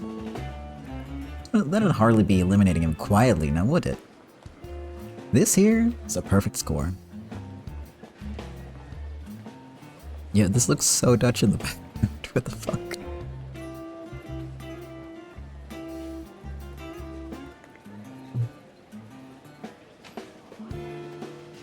So, how was that shot of mine?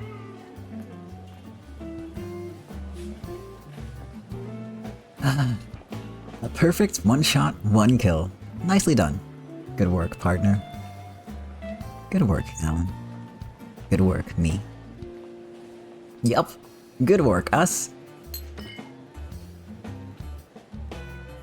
They knocked together their glasses of carbonated water. Then, they drank them down in a single gulp like shot glasses and rose to their feet. I'm going home. What about you, Alan? I'm not going home yet. Today is my date with Yuki-chan. Just the battler laugh.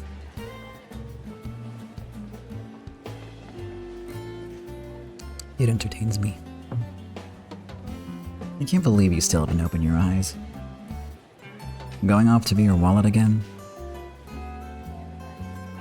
The money is much happier to be spent on such a beauty. So, you worked hard to get paid by the boss, and now you stupidly waste it all on women. Shut up! This is an investment! Good grief. Well, I guess it's nice just to have something to spend money on. You've saved up a lot, haven't you? Isn't it about time you use it? Around here, there are times money will save your life. You can never have too much of it on you. You better be careful. One of these days, some villain's gonna clean you out. Well, I imagine you'll get cleaned out by Yuki-chan first. Whoa! Yuki-chan's gonna do what to me? She's so aggressive. Moron. Later. I'll go home and take a bath or something. Sure, see ya. Don't get soggy. What?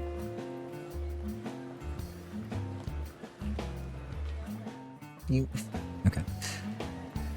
Moving swiftly along. Don't get soggy. Bye-bye, lullaby. Not sure why. What the heck? You're so weird. Apparently, all of Alan's puns got him laughing. Keith chuckled and turned away.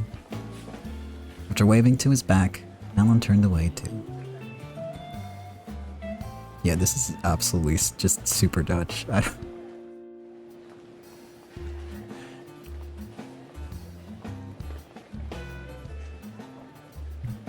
wonder where. I bet I could find out where.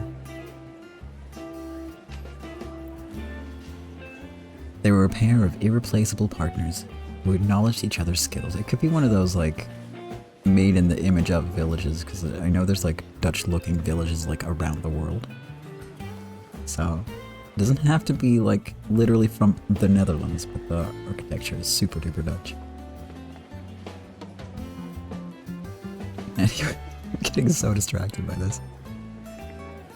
However, they didn't intrude on each other's privacy. Alan and Keith. Two talented problem erasers from Battalion, one of Primavera's crews. They had a relationship that wasn't too clingy, because each trusted the other.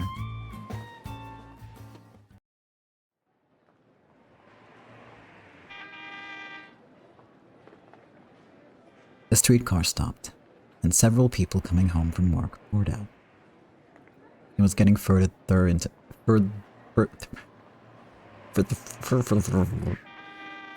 autumn, so it got darker more quickly once the sun started going down. A silhouette leaned against the traffic sign that split the flow of people. It was Alan. 30 minutes had already passed since their meeting time, but he waited calmly. After all, Yuki-chan's a businesswoman. She's probably working hard. The girl he was after was apparently busy getting a new company started. Actually, that reminds me, is Claudia okay? We haven't seen her at all, I don't think, this entire... No, wait, with the soy sauce? She was around. She was around for that.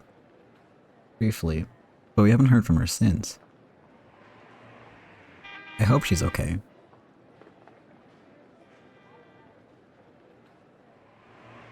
I was reminded because of the new business thing. That might have been partly responsible for her lateness. However, no matter how late she was, she would definitely come. After all, she was a schedule fiend, and she had put time with Alan into her schedule. I feel like a true schedule fiend wouldn't be 30 minutes late, but, you know, things happen. Oh, at that time, he noticed a slender hand waving at him through the crowd of people. Oh, she's here! Yuki-chan!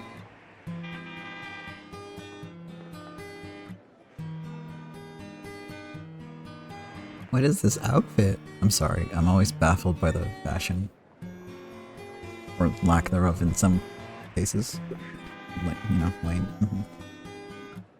But, yeah, interesting outfit.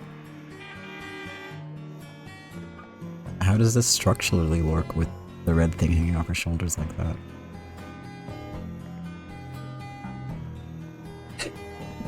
Anyway. Shut up. Don't cry out like a wild man in the middle of the street. Sorry about that. I'm just happy because of a big job I finished up today. Oh? What sort of big job could a mere bar plate cleaner like you finish up? Well,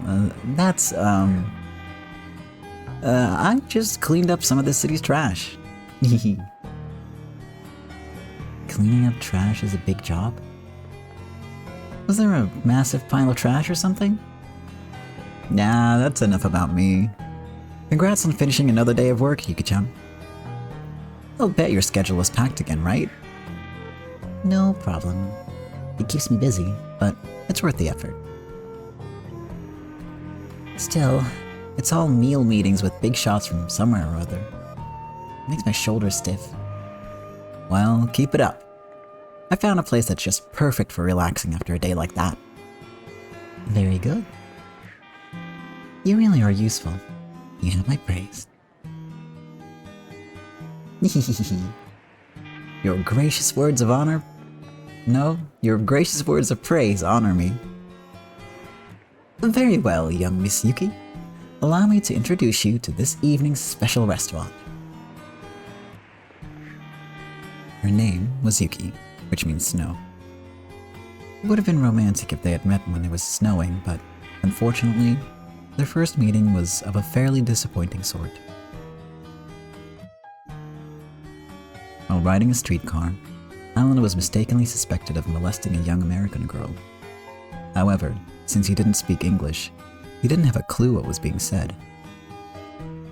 He'd started smiling flippantly and rubbing his hands together, which only made him look more like a molester. Just when he was about to be surrounded by grim-faced Americans, Yuki had solved the misunderstanding with fluent English. Her intellectual boldness made Alan fall in love at first sight.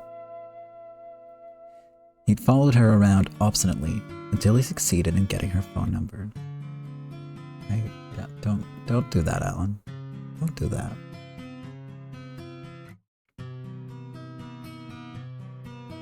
the hell? Don't do that. This restaurant was neither high class nor famous. It was a small Western food restaurant, which they were somehow able to run despite it being so cramped. Its poor location hurt its popularity, so very few people knew the wonderful taste of the food here. Delicious. This tastes quite good. It does, doesn't it? There's even a rumor that the cook here was head chef on the battleship Nagato. I don't believe stories without a source, but this demi-glace sauce is excellent. I know, right? This here is a secret restaurant. I'd rather not have too many people find out about it. A good job. I'll grant you 30 points for today. Thanks for the Yuki-chan points. Wonder if I've reached 100 points again. Oh, this is what she's not just a schedule fiend, but a points fiend as well.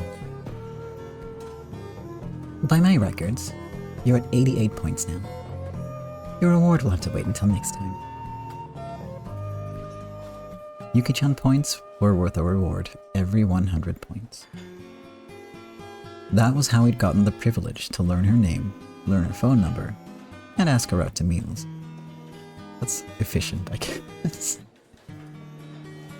Alan and Yuki's relationship had been going on for half a year now. However, it would be very hard to mistake them for lovers. They were a long way from a man-woman relationship. Alan fell in love with Yuki at first sight, then asked her out on dates now and then. To Yuki, going along with him was like having a short breather between gaps in her busy work schedule.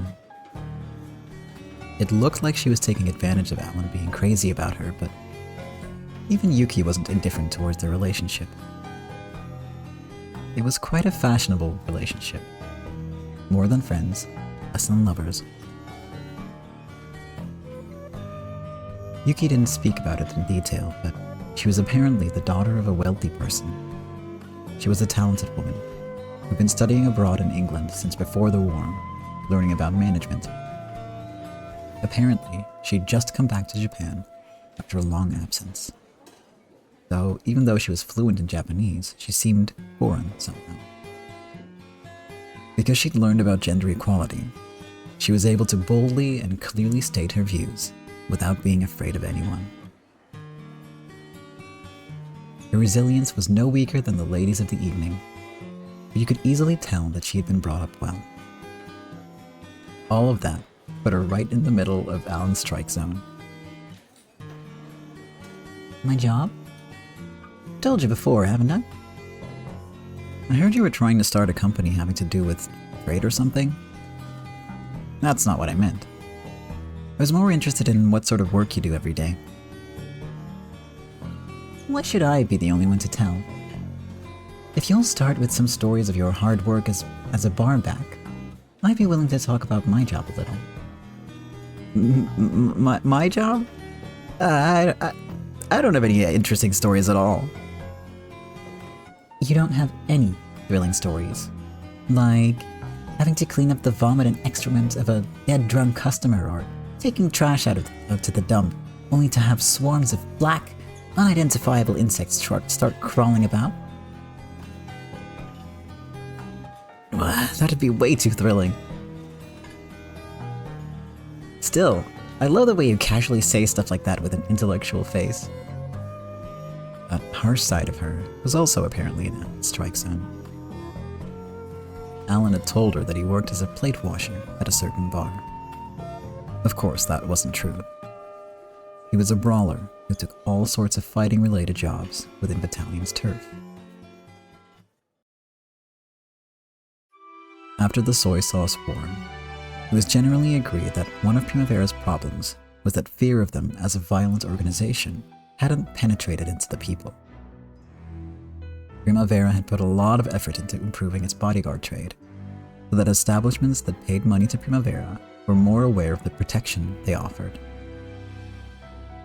Alan was a leading member of that group of bodyguards. With his bright, cheerful attitude, he could get along well with anyone.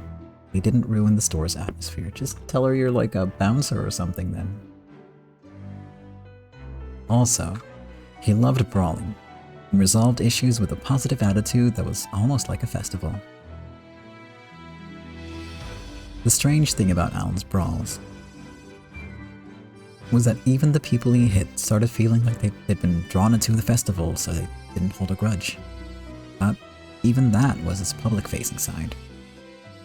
In actual fact, together with the sniper Keith Kisaragi, he was part of a talented two-man team of problem erasers. In addition to all sorts of brawling, he was an expert in everything from using handguns to driving, to tailing, and observing people to being an escort. To tailing and observing. Tailing and observing people to being an escort.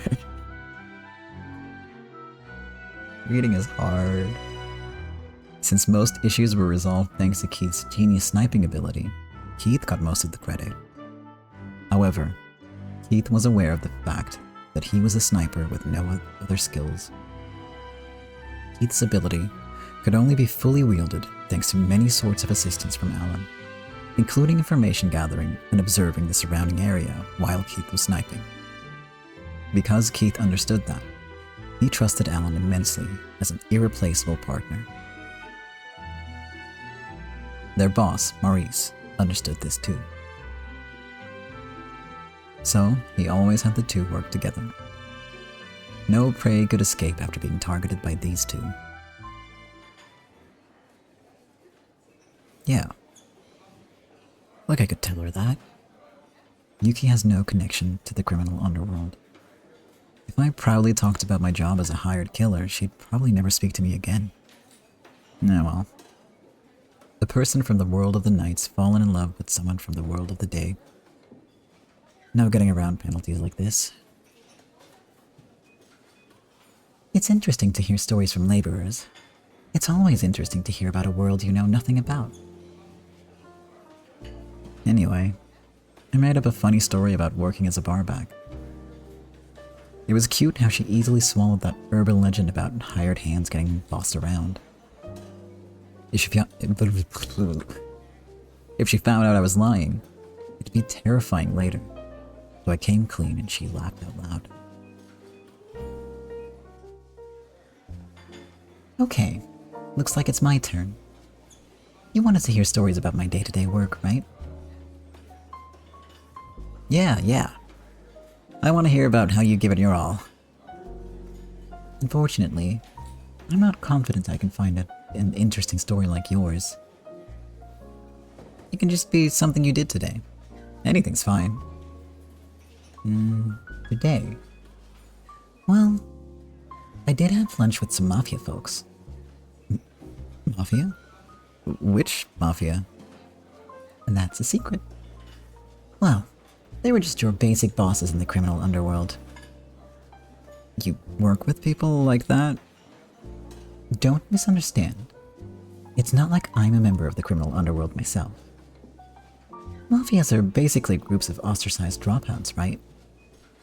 But instead of admitting it, they act all proud as they torment the people. They're just awful. It was far too late for Alan to admit to being one of those just awful people who represented City 23's underworld. It wouldn't happen to be those Primavera guys, would it? No, not them. It was a different family, not Japanese.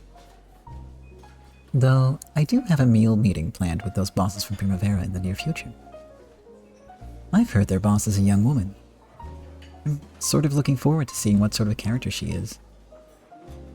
I thought you worked in commerce. Whenever you try to move around a large sum of money, people like that always come butting in. Did you know? The filthiest and most unsanitary thing we find around ourselves, is money. First I've heard of it, but it makes sense. You got all those people touching it with their dirty hands, probably covered with germs. Exactly. When you move around a lot of money, filthy people like that try to latch onto it. In other words, making arrangements with people like that is part of your job. Exactly. Sharing a meal with people like that can't be good for your digestion. It's such a relief, Alan, that you can always find restaurants so good for digestion and relaxation. Are your talks with such scary people going well?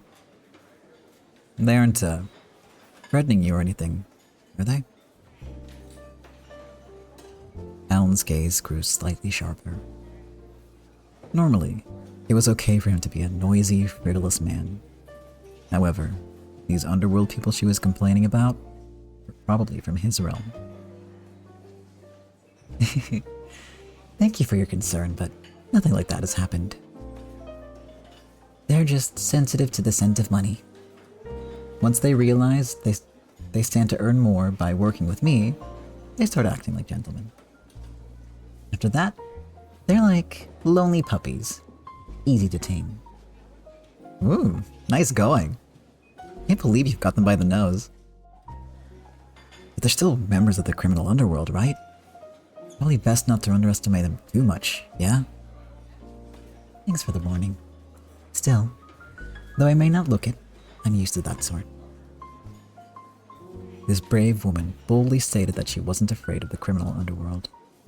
However, to Alan, this looked like talk from a secluded rich girl who didn't know what fear was, and it put him on edge. Well, you know.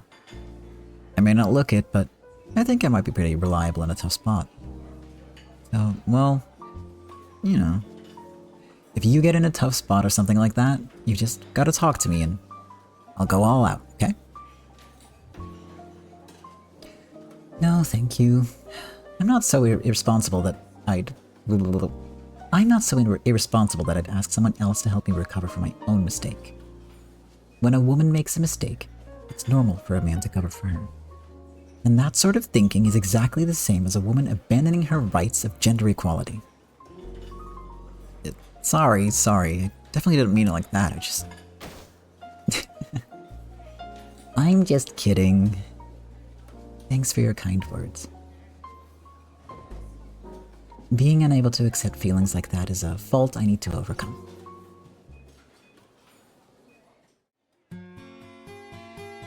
After finishing their meal and enjoying an after-meal wine, the two left the restaurant.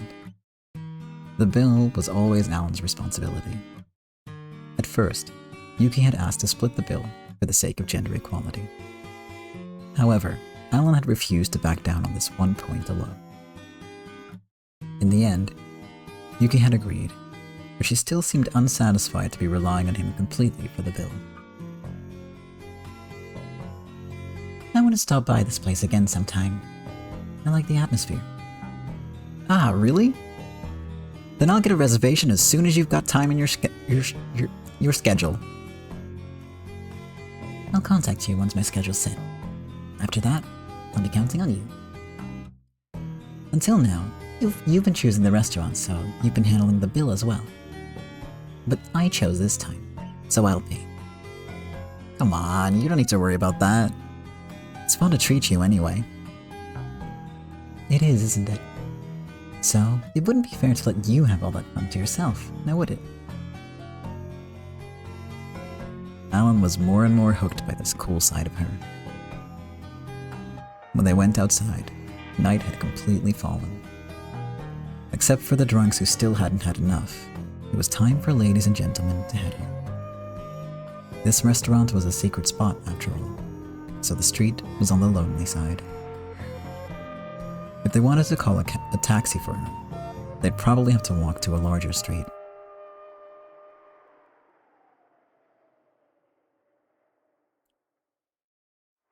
A second ago, we called this a lonely street, but more specifically, it was a lonely and slightly disreputable street. Laborers got dead drunk to distract themselves from their days of pent-up frustration, and they'd sometimes let out curses or shrill cries. And some of them let off that stress with fighting festivals. The hell do you guys think you're doing here? Ow, you bastard! I'll teach you a thing or two. Let me in. Let me go wild. You both go at it. I'll jump in too.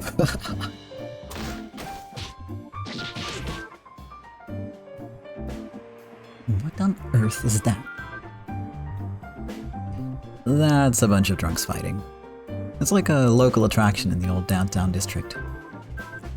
They're just letting off their pent-up frustration with pretend brawls. It's not like they're trying to kill each other or anything. It's not like they're trying to kill each other or anything. Pretend brawls? Yeah. Pretend brawls. Well, I call them fighting festivals, though. Strictly speaking, fighting festivals were different from brawls. They were more like something a couple of elementary schoolers would start up after watching a kung fu movie. The laborers, who were strong thanks to the hard work they did every day, joined pretend brawls to let off the stress that their excess physical energy left them with. Because the onlookers understood this, they laughed and cheered them on. If it had been a real brawl between people who hated each other, which might break out in a kill fest before long, no one would cheer them on. If that had been the case, a bunch of drunks desperate to join someone else's fight would rush in, and in a flash, the fight would end, with both parties being held accountable and getting punished. In that sense, you might say it was a form of communication between slightly dangerous grunts. Of course, the higher-ups in both Primavera and the GDS would rather people refrain from this sort of thing. However, Alan thought differently. Right now, Japanese and Chinese drunks were fighting together, but looking at their eyes, they all truly seemed to be having fun. Instead of remaining isolated and coldly insulting the other side, it was much better for them to passionately punch each other and learn each other's faces. Since Alan thought this way, these fighting festivals between Japanese and Chinese men seemed almost charming to him. So, Alan's face relaxed. Yuki might treat him like a flippant person, but maybe this would be a good chance to let loose and show her he was a reliable man in a fight. It's not what I would call reliable, but okay, Alan. Alright. Watch this, Yuki-chan. Time to watch Alan Aramaki-sama roar.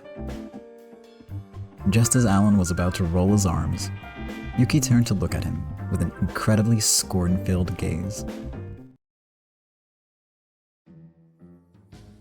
Violence really is terrible, isn't it? Just watching it creeps me out. Don't you agree? Yeah, I do. I'm opposed to violence. There are 3 kinds of people I hate. The first kind is people in the mafia. The second kind is people who are violent. And the third kind? People who are in the mafia and also violent. People like that should just die. Oh, this relationship is doomed. If she finds out, she'll do more than just despise me. Let's go. Pretty soon the police or the MPs will be here and arrest everyone. Yeah. Better just leave them alone, right? Still, I'm glad. Glad you aren't a violent person.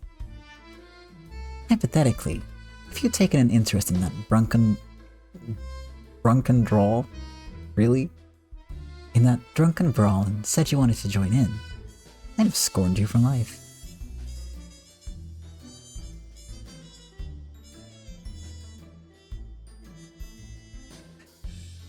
Violence I never tried. Not for this guy, Momantai.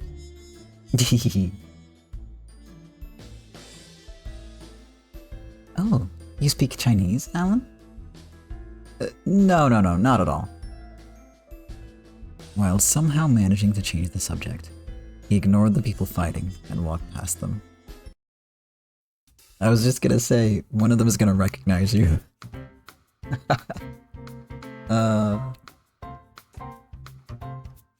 You goober. Alan? Hey, is that Alan? Alan the Brawler's here. Alan's here? I thought it was about time for him to show up. Where is the bastard? Gotta pay him back for the other day. You sure that's Alan? He's not the wrong man, is it? If it was Alan, he would be jumping forward as soon as he saw a fight. That's right, you've got the wrong man, so stop staring at me. Those people are so creepy. They're staring right at us. Oh no, that's just your imagination.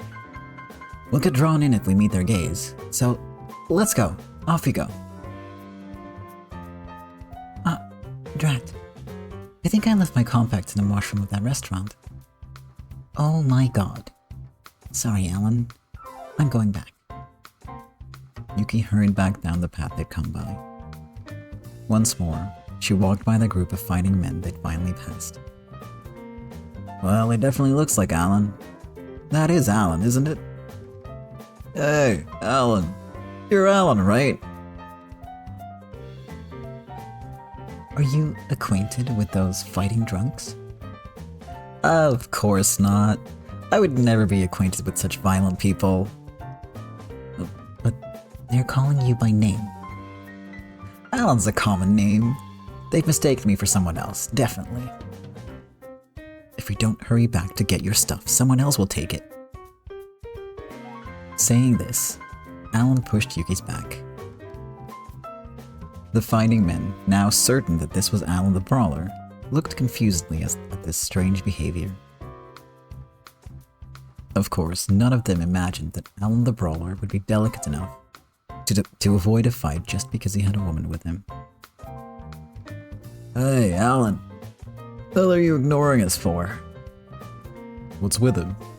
Is he running scared? Maybe I can't hear us. Hey, Alan. Those people are quite persistent. Why don't you go tell them they've got the wrong person? No. Times like this, best strategy is to avoid answering them. Alan ignored the men and turned his back to them. Of course, the men assumed he was literally ignoring them. Hey, Alan. What's with the cold shoulder? Hey, you trying to say we aren't even worth your time? Let's throw rocks at him. The drunks picked up pebbles lying at their feet and started throwing them. What's wrong?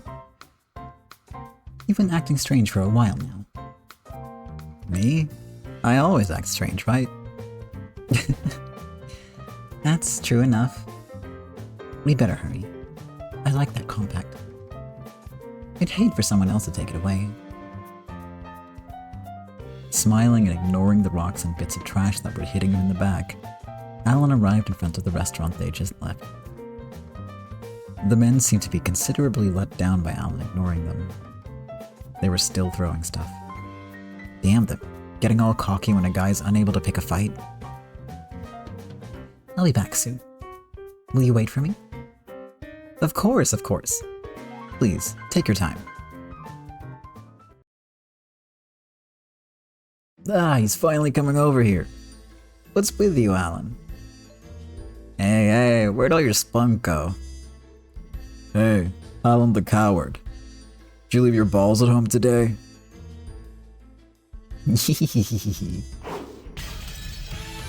Yo. I was prepared this time.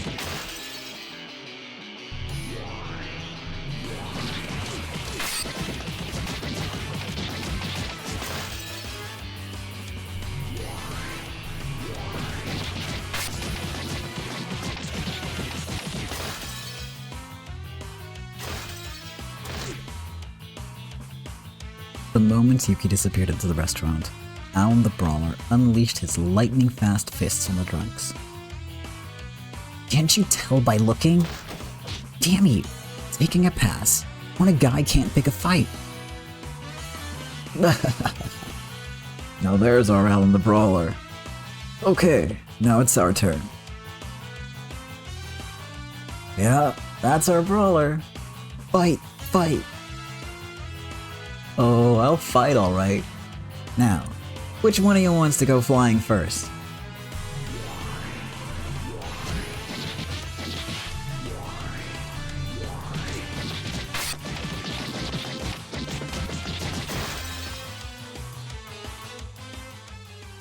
Uh-oh.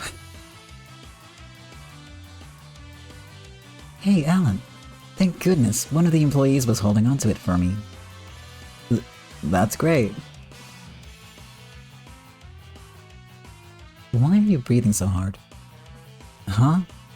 Oh, well, it's a hobby of mine to do a bit of muscle training while I wait. Didn't I tell you? First I've heard of it. Oh well. The employee said he'd get it from their storehouse, so please wait a bit longer.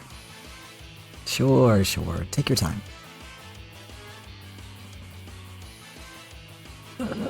I see your punch hasn't changed. Knock him down! Time to start round 2. Wouldn't have you any other way. Now it's starting to get fun. I'm not having fun. Learn to take a hint, man.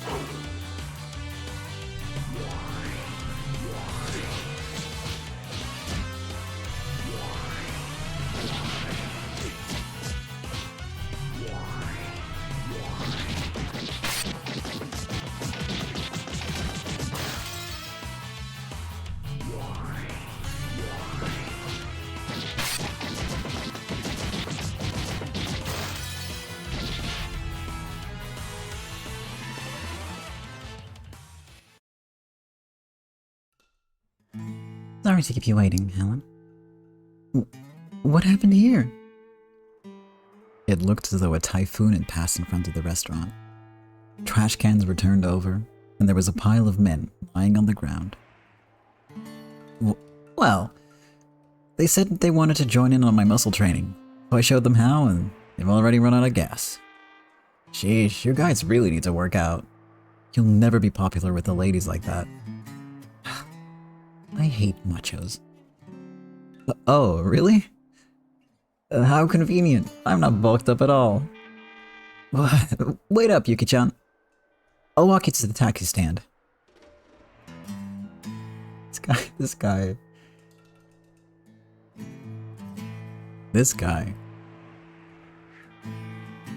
What just happened?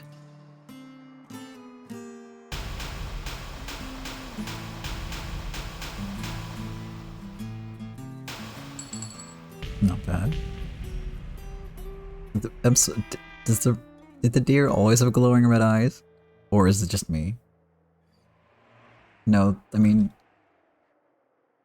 it's not just me if it didn't all. You get what I'm saying.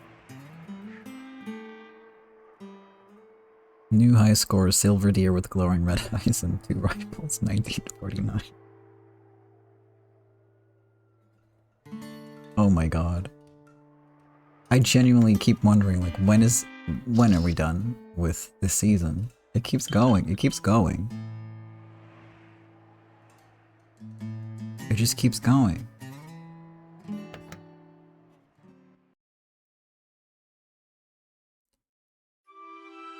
Okay, maybe we're actually done-ish now. Even a fight between drunks seems sort of charming. At first, the people were put off by the foreigners blowing into Tokyo, but they gradually grew used to it. Except for the times when they pressed in around the employment agency looking for high wages. Drunks and low-level laborers were quick to get along. Could it be the power of alcohol and body language? It makes you think that words aren't the most important part of international relations. Well, of course. Of course, charming scenes like this only occurred in a certain part of the old downtown area. If you took the city as a whole, relationships with foreigners were as strained as ever. Acclamation and resignation reduced the friction a bit, but their essential opposition remained unchanged. And on top of that, there was the Cold War between Primavera and the GDS after the soy sauce war. Even more important was the mistaken impression that Primavera had tried to make a bundle off of soy sauce. Before, people had thought of Madame Rose and Primavera as the saviors of their Japanese countrymen. However, the city folk now thought of them as a simple mafia whose shroud of fake benevolence had been torn away.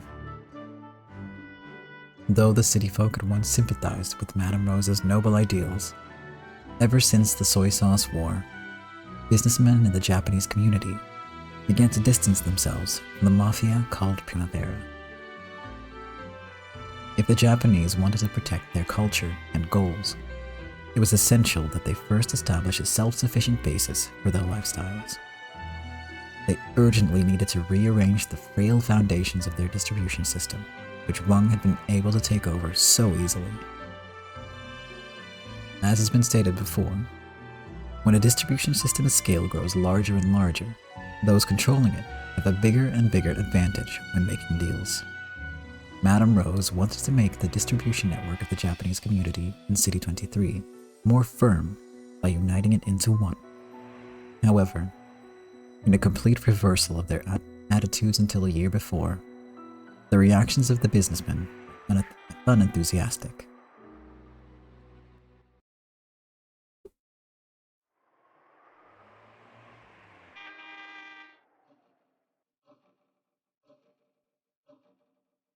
If the Japanese want to protect their lifestyles after becoming a minority, they must remain united.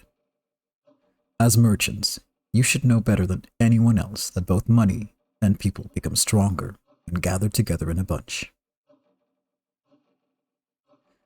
I understand what you're saying. I think it sounds reasonable. However, well... Please, everyone. We want to hear your frank and candid opinions.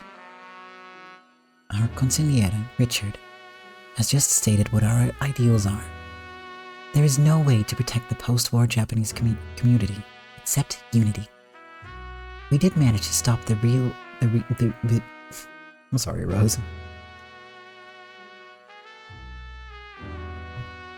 We did manage to stop the recent economic invasion made by Wang Huanhong, but we won't get another chance like that.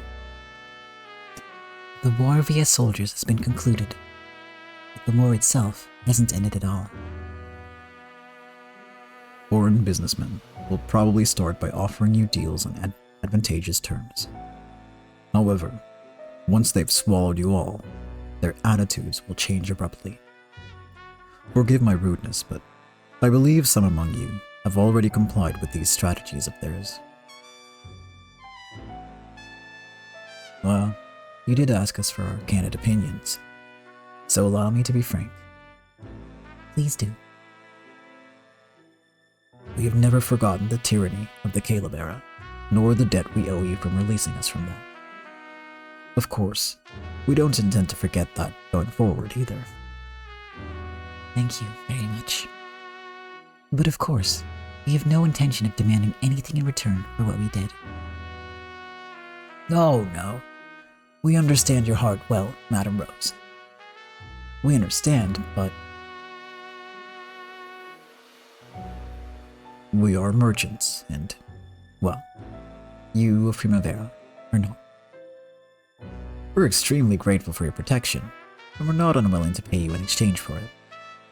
However, that doesn't mean you can tell us what to do in our business, is what more and more people are thinking. The City 23 Japanese Distribution Association that Rose was proposing would be a large-scale project. After all, they were trying to tie together all distribution in the City 23 Japanese community. Conditions for deals grow more favorable when the scope of the deal is larger.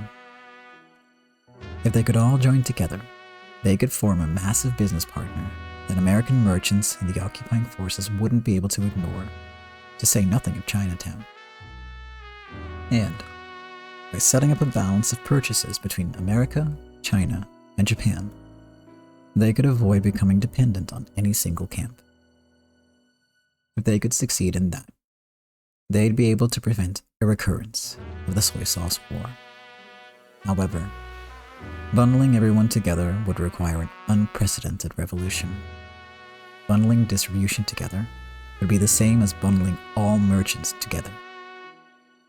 In the past, several mafias had existed in City 23's underworld. How much blood had it taken to bundle those together to one Primavera? This new plan would be on par with doing the same thing again. The mild merchants who disliked shedding blood with other people showed their understanding for Rose's ideals. However, there was also a considerable supply of ambitious merchants looking for a chance to get rich quick in these chaotic times. These merchants thought in exactly the same way as mafias. They wanted to make more money than anyone else. They wanted to break away from the pack. They had no desire to go under someone else's umbrella. There was no profit in it for them. The establishment of a distribution association would work almost exactly opposite of their desires. Of course, we support your idea, Madame Rose. There's a lot of people out there who say differently, but you're still the person to guide our Japanese countrymen. Thank you very much. We'll never do anything to betray your expectations. However, the young ones aren't satisfied.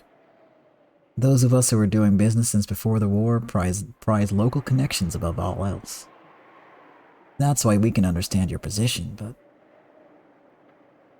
You mean ambitious people who started after the war, people looking to get rich quick, have no interest in a community of mutual cooperation between countrymen? That's pretty much it. One of those young people has been taking the lead on this matter. He's going around telling people that Primavera's trying to swindle us of our money. He's gathering votes for an opposing faction.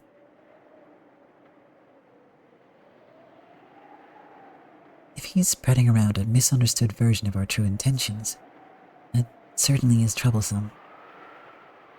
President, what was the man's name?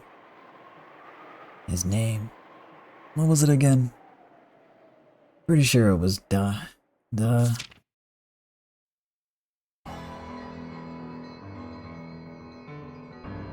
Degawa. Heard something about him starting a business with diamond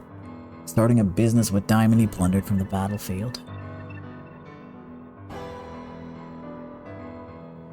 He's one shitty bastard. So, he's stirring up a faction opposed to the association? Yes, I remember Davis. It's a joke to call him a young merchant. He's entirely a person from our realm. A tough customer, certainly. Oh, you know him? A while ago, he opened up a gambling spot and started raking it in. He just happened to bump up against my turf. What happened? Well, I did offer to make him my right-hand man. Through various means. From what we've investigated, he's not the sort of man to wag his tail for anyone. Precisely. So, what do you think he did next? No clue. No way. They went and sold off all his gambling houses. Sold them to Alfred Akagi. You sold them to Crazy Alfred? That's crazy. So, he sold Crazy Alfred everything, including the fight. Thanks to that, it quickly turned into a war between Alfred and me. We managed to strike a deal in the end, but one of the places whose interior decorating I'd chosen myself was blown to bits with dynamite first. After all, that crazy guy used to be the biggest destructive force in the city. Nothing to be gained by dealing with someone like that. David specialized in making the biggest mess of things he could, then taking the money and running. I'll bet that this time too, he's planning to fire up an anti-association faction to make trouble, then grab all the good stuff for himself. Davis, huh? That bastard. Making a mess of Rosam's work.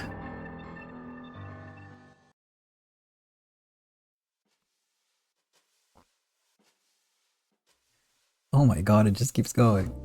I'm not complaining. Just to be really clear here, I am not complaining. It's just for the past 3 episodes I thought, maybe I'll finish it today. And I've now been reading for this episode for well over an hour. And we're still not near the end. And this is after literally it said the end. That's... I don't know, I think that's very funny. It's like, you know, you're reading a book and you get the final chapter, it says the end, and then you look at how many pages are left, and it's just like you're midway through the book. You're just like halfway there.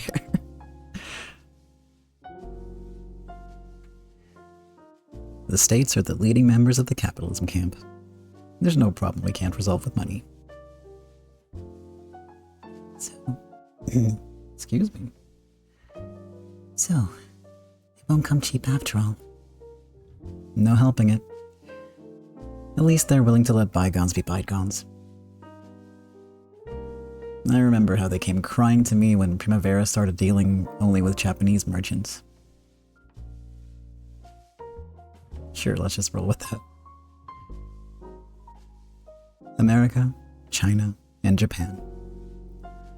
Unless City 23 could maintain balanced dealings between these 3 camps, it wouldn't be able to maintain its autonomy.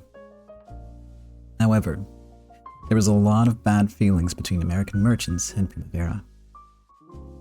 Once, in the past, Rose had made all clubs in the Primavera Alliance switch to dealing with Japanese businessmen, in order to support her countrymen.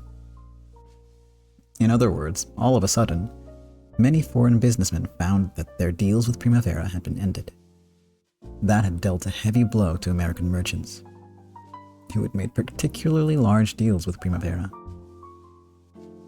When Primavera only represented clubs and ladies of the evening, they had a reason to reject foreign merchants to support their countrymen first policy.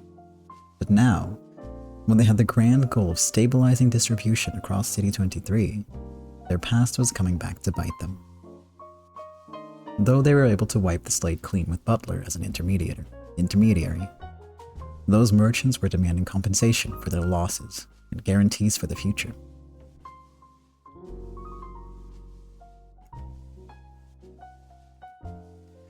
It's hard to call this a fair price, but we do have some understanding of their position. We acted unjustly in a business sense, and there's no helping it. Yeah, unjustly. At the time, it was more important for us to support our countrymen. A new situation calls for a different response. That's all there is to it. No need to worry about it. It's normal for friends and enemies to swap positions. Happens all the time.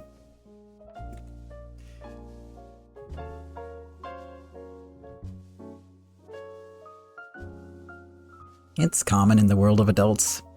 There's no need to get so down, Rose-chan. She's just a bit tired. Just a short while ago, she was in a meeting with some merchants. I'm sorry, Captain. I've been feeling a bit feverish for a while. Hey, you okay? You've been pretty busy getting that association ready, right? She's working too hard. Get a little rest. The captain and I will finish the rest. That's right. Leave the rest to us and get a little rest. I'm sorry. I'll call it a night then, if you don't mind. Rose nodded to them with a full smile. However, her face was a little pale, and you could see that she wasn't in perfect health. You sure she's not overworking herself? She has a bad habit of involving herself in every matter, simply because she represents our group. she doesn't know how to cut corners. She is dead earnest after all. Even so, I do try hard to shut out anything she doesn't need to hear. After all, she feels a strong sense of responsibility. She would get herself involved. What does that mean, Richard? What does that mean?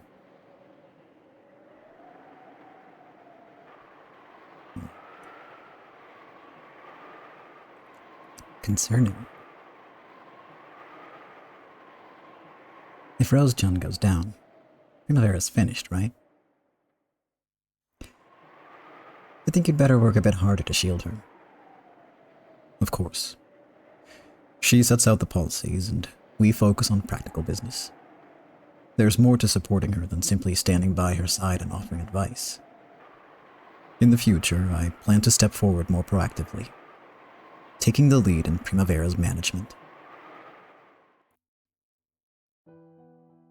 You've changed too. When I first met you, I figured you were the type who'd raise objections whenever Rosejun proposed something slowing her down. That sort of support isn't suitable for Rose now. Rose is our king. No, our queen. What country would let their king fight personally or have him till the fields? I guess so. Rose's ideals won't become reality if she guides and the people simply obey her. They'll only come true if the people understand those ideals and move of their own accord. As the person in charge of supporting the madam, I must take the lead and take action. I merely realized that obvious fact. Butler agreed with Richard's view. Rose's ideals were a noble thing which would show the path for her countrymen. However, ideals exist to show the way, and there was no need for her to stand at the brunt against the oncoming winds. Rose would point, and their resilient countrymen would cut a path through the fierce waves. Rose's heart was too beautiful to be worn down by those waves. Rose couldn't be allowed to fall yet. Even so, she remained standing at the head. However, before long, it may no longer be necessary for her to stand at the head. It would be okay for Rose to entrust her ideals to her reliable allies, the rest. That was why the organization called Primavera existed. As Richard eloquently said this, he resumed his meeting with Butler with even more passion.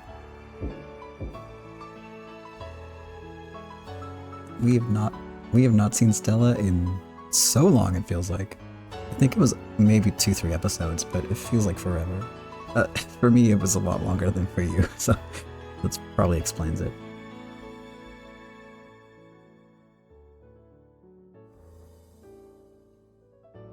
Captain, sorry to bother you while you're working, but could I borrow my brother for a bit?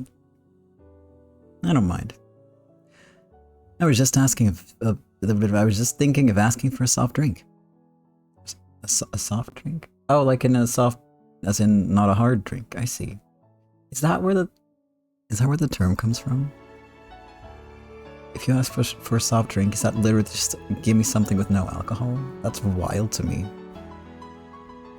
Because I don't drink, so like the fact that it's so like normal to have, I guess it's for like a bar term then, right? Where you go to drink and then you ask for something non-alcoholic, which is unusual. Okay, I get it now. I've talked myself into getting it. These are all assumptions, by the way. I'd have to look up if I'm actually even remotely correct about any of this. And I won't. Someone make the captain something non-alcoholic. What is it? Is it urgent? With a bright business smile, Stella led Richard into a blind spot in the corridor. Then, after checking that no one was watching them, she spoke with a tense expression. Rose fainted. What? Calm down. No one knows yet. Wayne and I are going to take her to the hospital soon. What's her condition? Is she okay? Is it fatigue? Some sort of illness? Calm down. It's probably fatigue. I think she's just too tired. You and the others have been working Rose too hard lately. You haven't forgotten she's a girl, have you? With her workload, anyone would get tired, okay? And she's tougher than most of them, let's be real. Stella, come on. They've invented feminism at this point. I have no words. It's my responsibility for not taking notice of her physical condition. You literally just did, though. Well, I guess Butler did. But you were just talking about, like, trying to get her to rest more, so that... Okay. And I get it. It's scary when, you know, someone you care about isn't doing well, so I get it.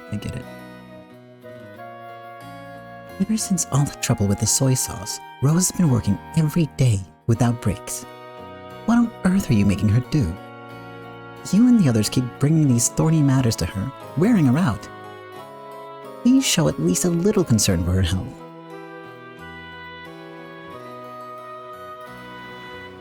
Those days of exhausting work might have been too much for Rose's delicate body. Ever since establishing the Primavera family, she hadn't stood still for even a moment. But it was probably more than that. There was such an extreme change in atmosphere between this year and the previous one. At some point, the sacredness of Madame Rose, the woman praised for guiding her countrymen, had been lost. Primavera wasn't a savior for its countrymen, just a greedy mafia. Once that view became common, it was only natural that the winds would start blowing in the opposite direction. No matter what sort of ideals Rose tried to proclaim, they would be greeted with suspicion, and people would assume she was doing it for selfish reasons. Rose had been exposed to too much slander, while trying to solve each and every mistaken assumption. Ladies of the evening learned how to pick up on subtle clues to read what people are thinking. That must have driven the blade of slander deeper. Even now, Rose was suffering in the middle of a nightmare. She was being tormented by the great responsibility of leading her countrymen, and their overly cold criticism.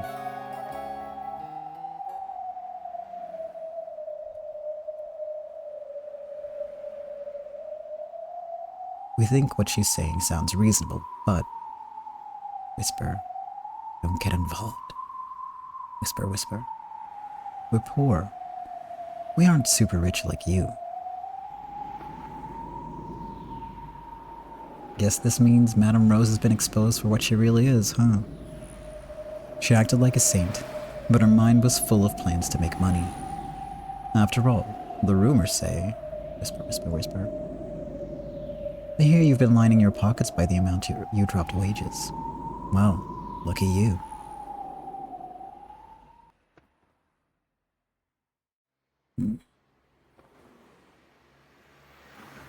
Stella, are you awake? Do you remember? You suddenly fainted.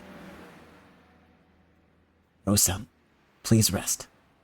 The doctor will be here soon. Sorry for fainting all of a sudden.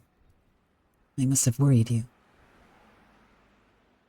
You were tossing and turning a lot. Poor thing. I see.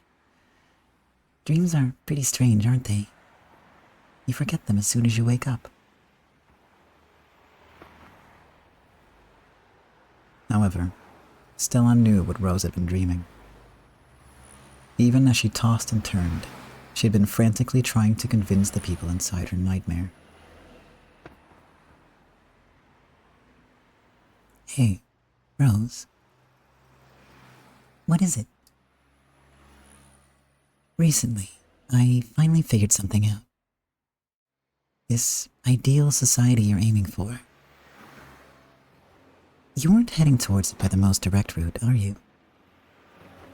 Are you? It's been my intention to take the most direct route. I'm sorry, I said that in a confusing way. Yes, you did. That's not what I mean.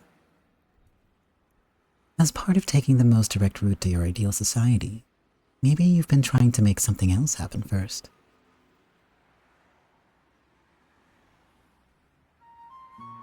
At first, even I thought that if you became a leader and guided everyone, we'd all be able to reach the promised land together. But if that happened, then in the future, when you're gone, everyone would take the wrong path and become lost again. In the end, society is about ties with people. In school, all you need to do is listen to what your teacher says, but society doesn't work that way. Unless everyone walks forward together, no ideal can become reality. I think even I misunderstood that at first. I mistakenly thought that if I stood alone at the head to guide them, everything would work out.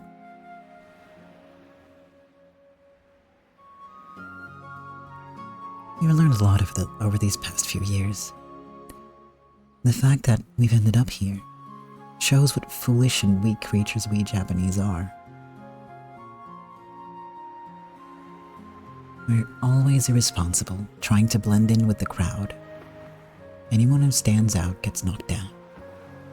And yet, we're always waiting for a savior to come. It reminds me of your theory that the Japanese only managed to survive until the 20th century because we've been protected by the sea. We are very weak. And that's why. It's why you thought we Japanese had to grow, to become people suitable for an ideal society, before we could even start building one. Yeah. By now, I think this bizarre Tokyo filled with a mix of Americans and Chinese might be a good medicine for the Japanese. Of course, it's a powerful drug. Most of the Japanese will probably be kicked out of this Tokyo. But someday, there may be some Japanese people who gain the resilience needed to stand on the same level as the foreigners. When that happens, I believe they'll be able to build a society of their countrymen founded on a spirit of mutual cooperation. That's the future you see, isn't it? I wonder when that'll happen. I don't know. But I haven't lost hope as much as you think. In the time since the Japanese were exposed to civilization less than a century ago, they've grown so much. I'm sure that once another 100 years have passed, they'll be much more resilient. So, you're talking about 2049 by the Western calendar? It's incredibly far in the future. I wonder if humanity will be living in outer space cities by then. But can we frail Japanese survive until that dizzyingly distant future? That's what Primavera is for. I'm nothing more than a single gear in history. It's completely impossible for me to stimulate 100 years of Japanese evolution. However, if we want to protect that century-long incubation period, we need to build a shell. A shell? A durable shell that'll protect the weak chicks for a century. And also, various forms of power to protect the rights of self-government that must be passed on to our countrymen 100 years in the future. Influence, wealth, force. Doesn't that basically describe Primavera? That's right. We need to pass on the 3 types of power that can protect the growth of our countrymen for 100 years and build an ideal society for them in the future. That's Primavera's, Madame Rose's role.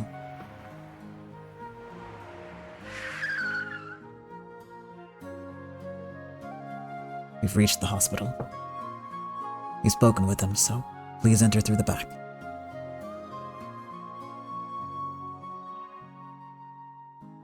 Just to be doubly sure, a careful examination was made. The result was, as expected, overwork. The doctor recommended a break for the near future, but there were no openings in Madame Rose's schedule.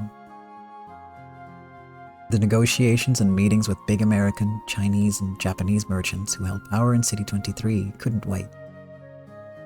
The doctor understood the circumstances, but still made a point of being firm with his warnings. If you don't rethink how you handle your work, this will happen again and again. And each time you fall down, your lifespan will shrink. When Wayne heard this, he turned pale and urged her to rest, but Rose was too stubborn to be coaxed into agreeing. I can handle this just fine. Estella listened to Rose saying this over and over. She hung her head and didn't move.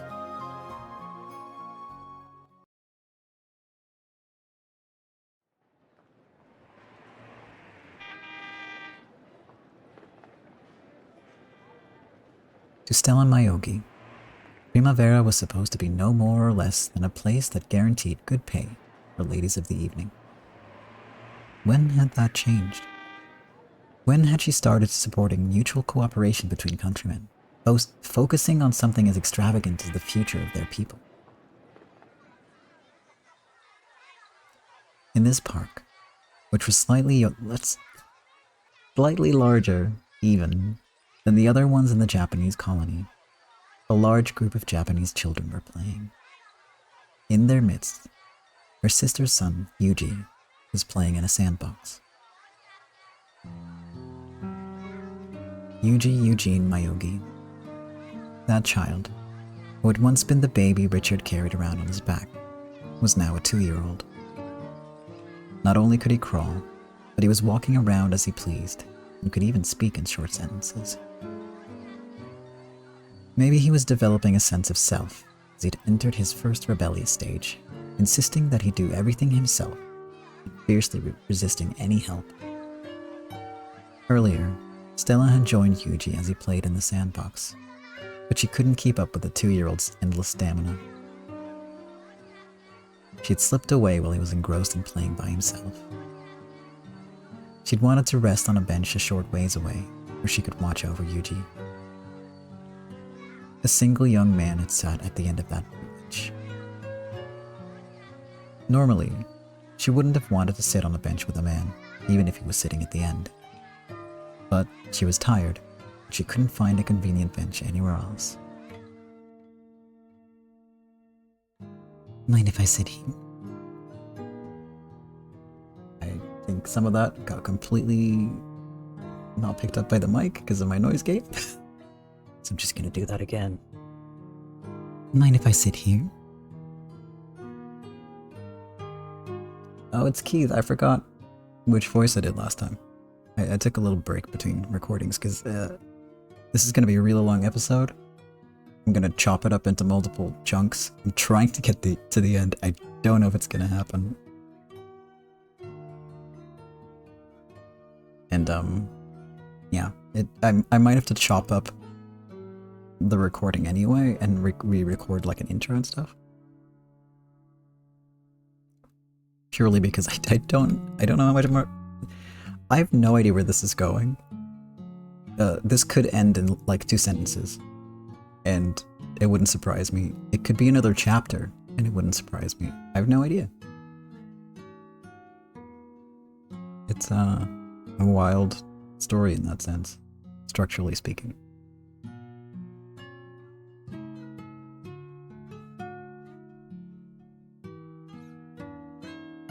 Park benches are public property.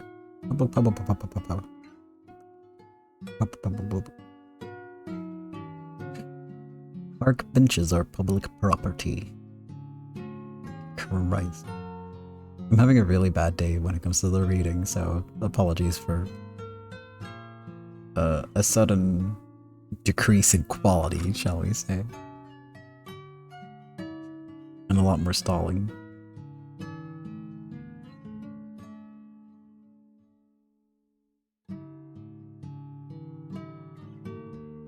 Park benches are public property.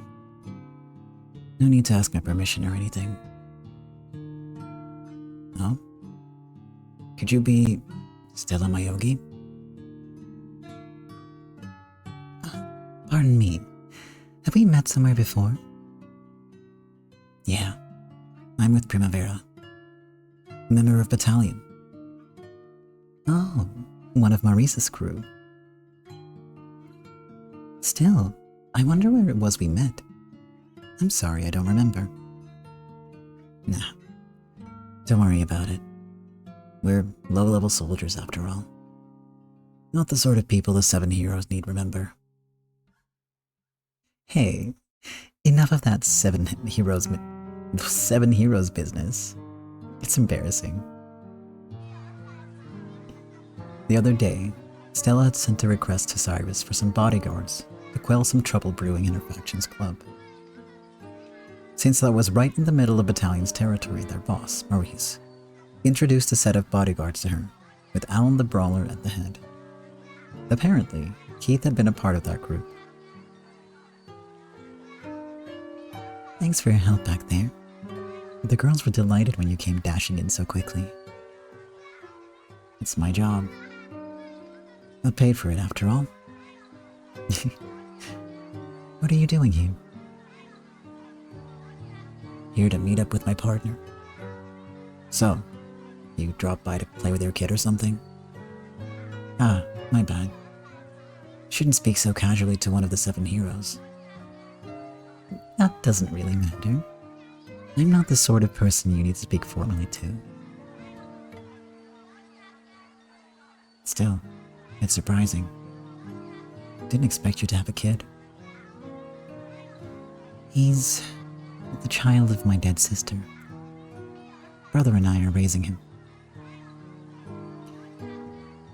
I haven't even gotten married, much less given birth, and I keep hearing, Mama, Mama. It's enough to give you a headache. Stella was being talkative, possibly because she was worn out after playing with Yuji for so long. Keith's dry, unimposing style of speech might even have been relaxing for her. Do you like kids? I do. They're cute, aren't they? So, I guess you've never had to raise one. Then, do you hate kids? Sure do. They're noisy and tiring too. If he wasn't my sister's son, I'd have kicked him out. Holy shit, Stella, what the hell? Stella spoke flippantly, but there was a trace of softness in her voice. Childcare must be tough. But when you're just gazing at them like this, children really are nice. They're so direct. They have futures. They have all sorts of possibilities. Aren't you being a bit idealistic? And anyway, if I started hating children, I'd end up hating all humans. You hate adults? Yep, hate those guys. I hate adults, I hate the Japanese, and I hate the army and superior officers. What? Did you get picked on by some demonic lieutenant? That didn't matter. Nothing that minor would matter.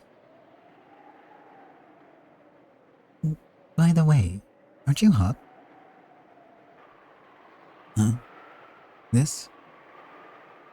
Yeah. You look like you're all geared up for winter. I'll bet it's burning in this weather.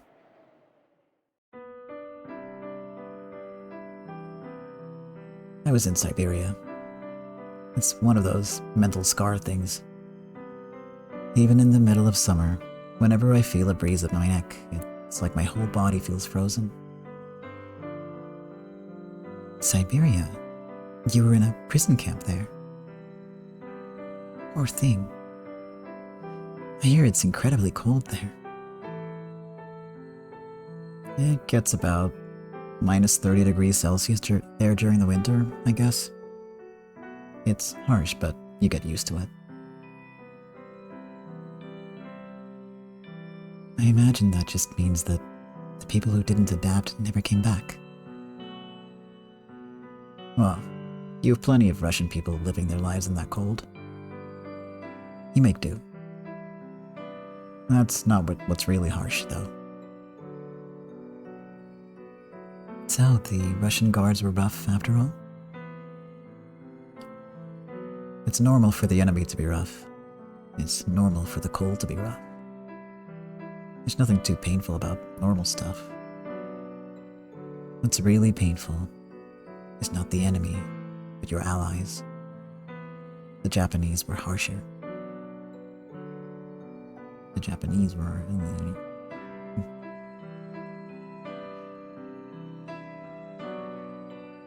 Life in a freezing prison camp had strained their hearts to the brink. Very little to eat. Heavy labor with an intensive schedule. And the inescapable cold.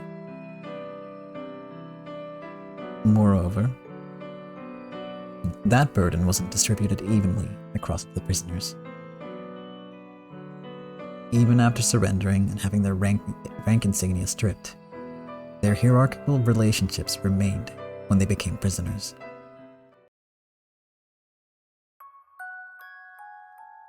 Underlings were treated like underlings the whole time. Senior officers kept throwing their weight around after being captured, and were unfair all the time. They yelled at the young ones, telling them to take the initiative during the heavy labor. Even when it came to their scarce food, the officers were given more.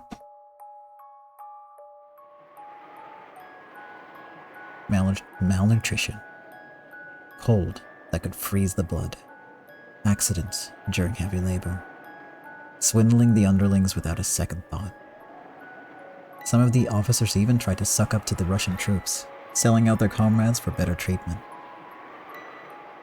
As the countless, unbearable betrayals piled up, the young ones fell to their deaths on the frozen ground, one by one.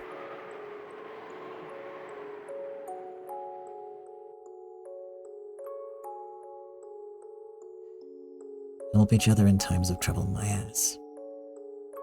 Hardship is valuable to the young. Shit. Back then, I figured it out. There's no future for a country where the old swindle the young.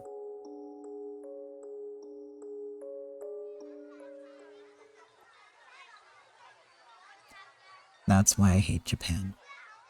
I hate Japanese adults. I wanted them all to die. I wonder if those kids playing over there will turn into adults like that someday. They will, if nothing changes. That's why I think Madame Rose's society of cooperation between countrymen might work. She isn't just some girl with big dreams. She sticks to that ideal, even after seeing how weak and filthy the Japanese are. You're right. She understands the weakness of the Japanese better than anyone. That's why I'm in Primavera. With Primavera, I'm sure those kids won't turn into the kind of adults that I hate. A future for our countrymen. At that moment, they heard someone calling out. It was Alan. Stella realized that the person Keith was waiting for had arrived. I thought you hated adults.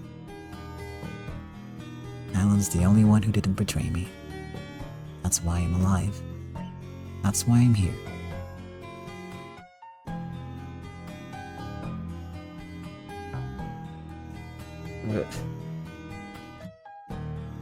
What is the context for this? I need to know so that I can... Like I said, whoa,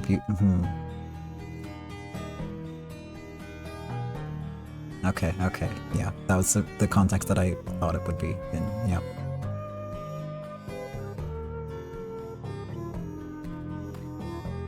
Still, how do you... Also, I already forgot his voice, so... I think it was just, like, just normal. Because the blue hair gave it away. This guy's gonna be talking a lot, so I didn't do anything crazy. Whoa, beautiful. Or, whoa, beautiful. I don't understand the inflection here, so that's what you're getting. We're moving on. I'm overthinking it. It's my one skill in life is overthinking things. And psyching myself out and being... just, yeah. You know the drill by now. You've made it this far.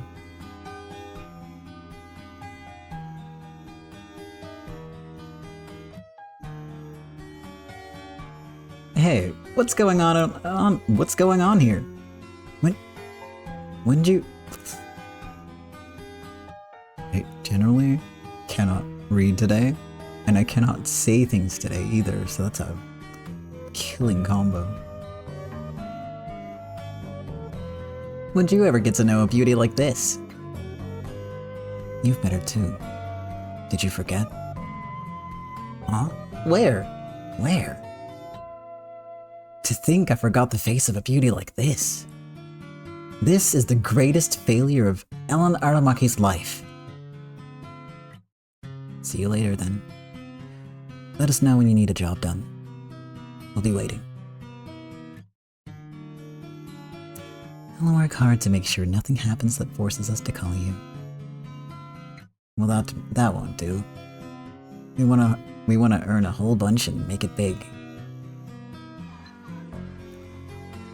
In the sandbox, Yuji started crying, "Mama, Mama." Even though he had been so engrossed with playing in the sand, he suddenly felt lonely as soon as he turned around and saw that Stella wasn't there. The future of a 2-year-old like him, still a blank sheet. Would he emulate dirty adults and turn into one himself? Or would he earn resilience and a spirit of cooperation, clearing a path for the future of his countrymen? These kids were truly like an empty canvas, containing possibilities for both outcomes. To Stella and Keith, they must have shone like jewels. I've decided, Rose. Yuji. Yuji, unsatisfied by the time it was taking Stella to reach him, started sobbing out loud. Stella crouched down and held his shoulders. Yuji, from now on, I'll live for you and your future.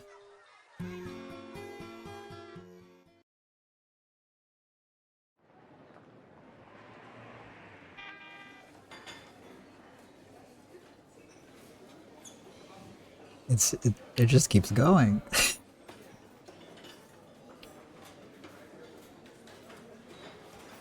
Sorry to keep you waiting, boss. We're always hungry. What is the context for that, sir? Sorry about this. Suddenly calling you out during a meal again. Order anything you like. Manager, give him the best sandwiches you got.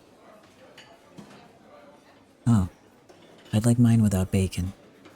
And extra veggies. You can take his bacon and stick it in mine. Let me introduce you, Wayne. These are our problem erasers, Alan and Keith. Are they skilled? Hey, are you just gonna ask that right in front of us? Well, we're pretty good if I say so myself, Mr. Wayne. I'd like to joke around, but their talent's the real deal. Cyrus also wants them on the job. So, someone causing you trouble? I love trouble.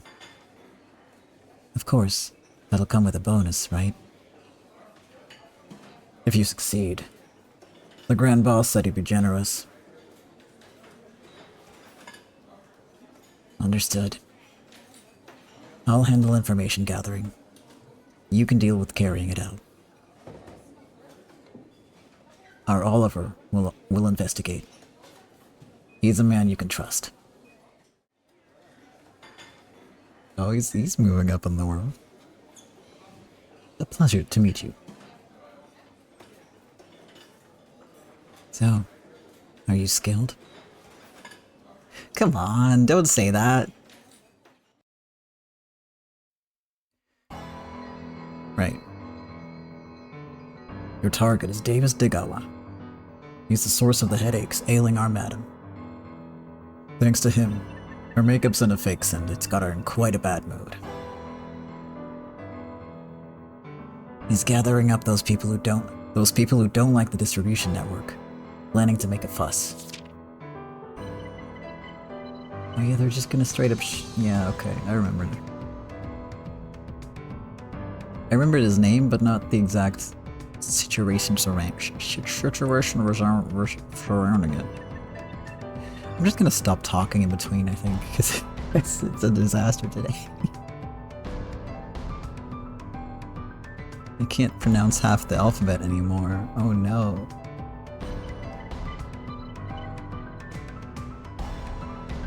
So, just need to clean this guy up, huh? If you went out of your way to get us specifically, guess he's a pretty troublesome foe, yeah? He seems to be fully aware that he's wanted dead. He's as slippery as a rat. We can't pin down his location. On top of that, he's got insanely good instincts. He could easily spot an ambush. Sounds like he's evaded attacks multiple times in the past. Is it an animal sense of smell or just incredibly good luck? For a villain like Davis to last this long, he needs some uncommon ability. Cyrus had decided that true problem erasers would be needed to erase Davis this time. Interesting. Let's put this villain to the test.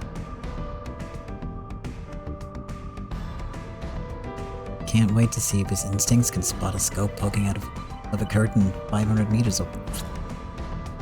Can spot a scope poking out of a curtain 500 meters. Can spot a scope poking out of a curtain 500 meters away.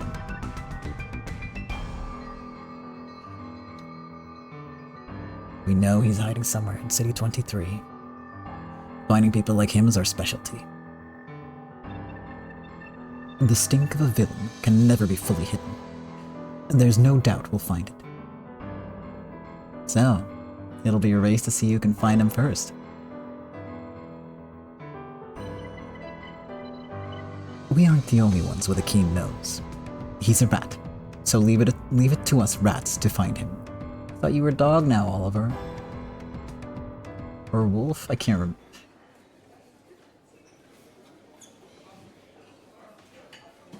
Yeah, no, they're rats, wolves, and also cats and dogs. So it's just a whole zoo at this point.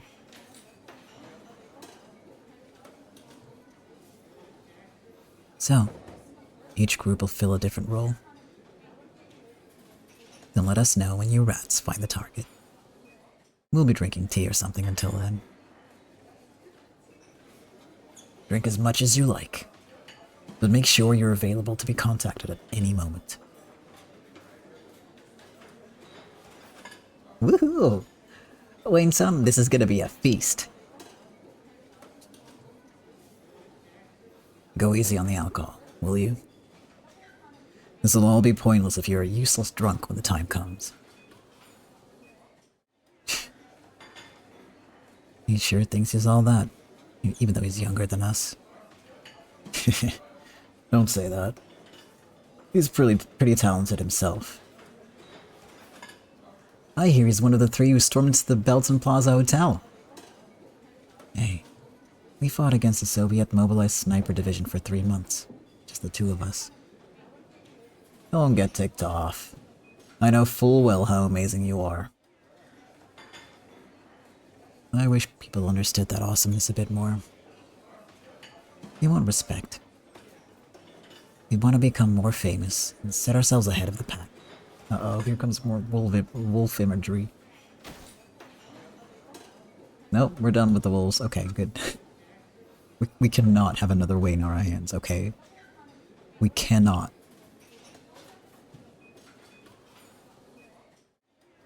Maybe they can compensate for that lack of respect with more cash? When Alan patted Keith's shoulder comically, his sulkiness disappeared. Both Alan and Keith craved the limelight, wanting to be properly appreciated for their skills. But it wasn't so simple as them wanting to show off. They wanted to gain a name for themselves. Those pitiful young men weren't even given graves, but simply fell down on the frozen soil and got buried by the snow.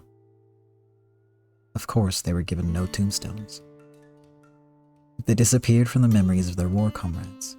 Then even which corpse belonged to whom would be forgotten.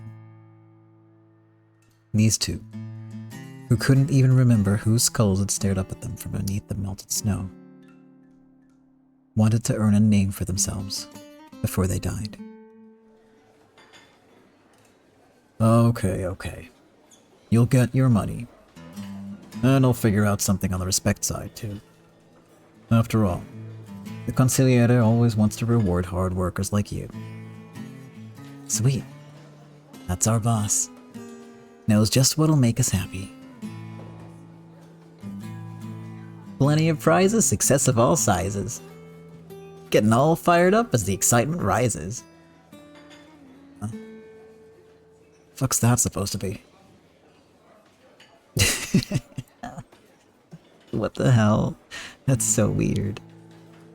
Maurice seemed annoyed, but Alan's meaningless puns were always right in Keith's strike zone, apparently. I feel like Maurice has the perfect and only correct response to puns, frankly.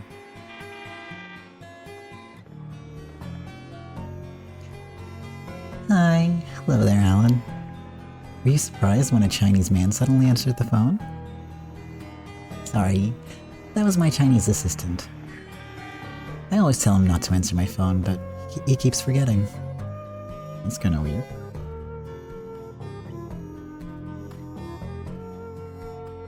That's... okay.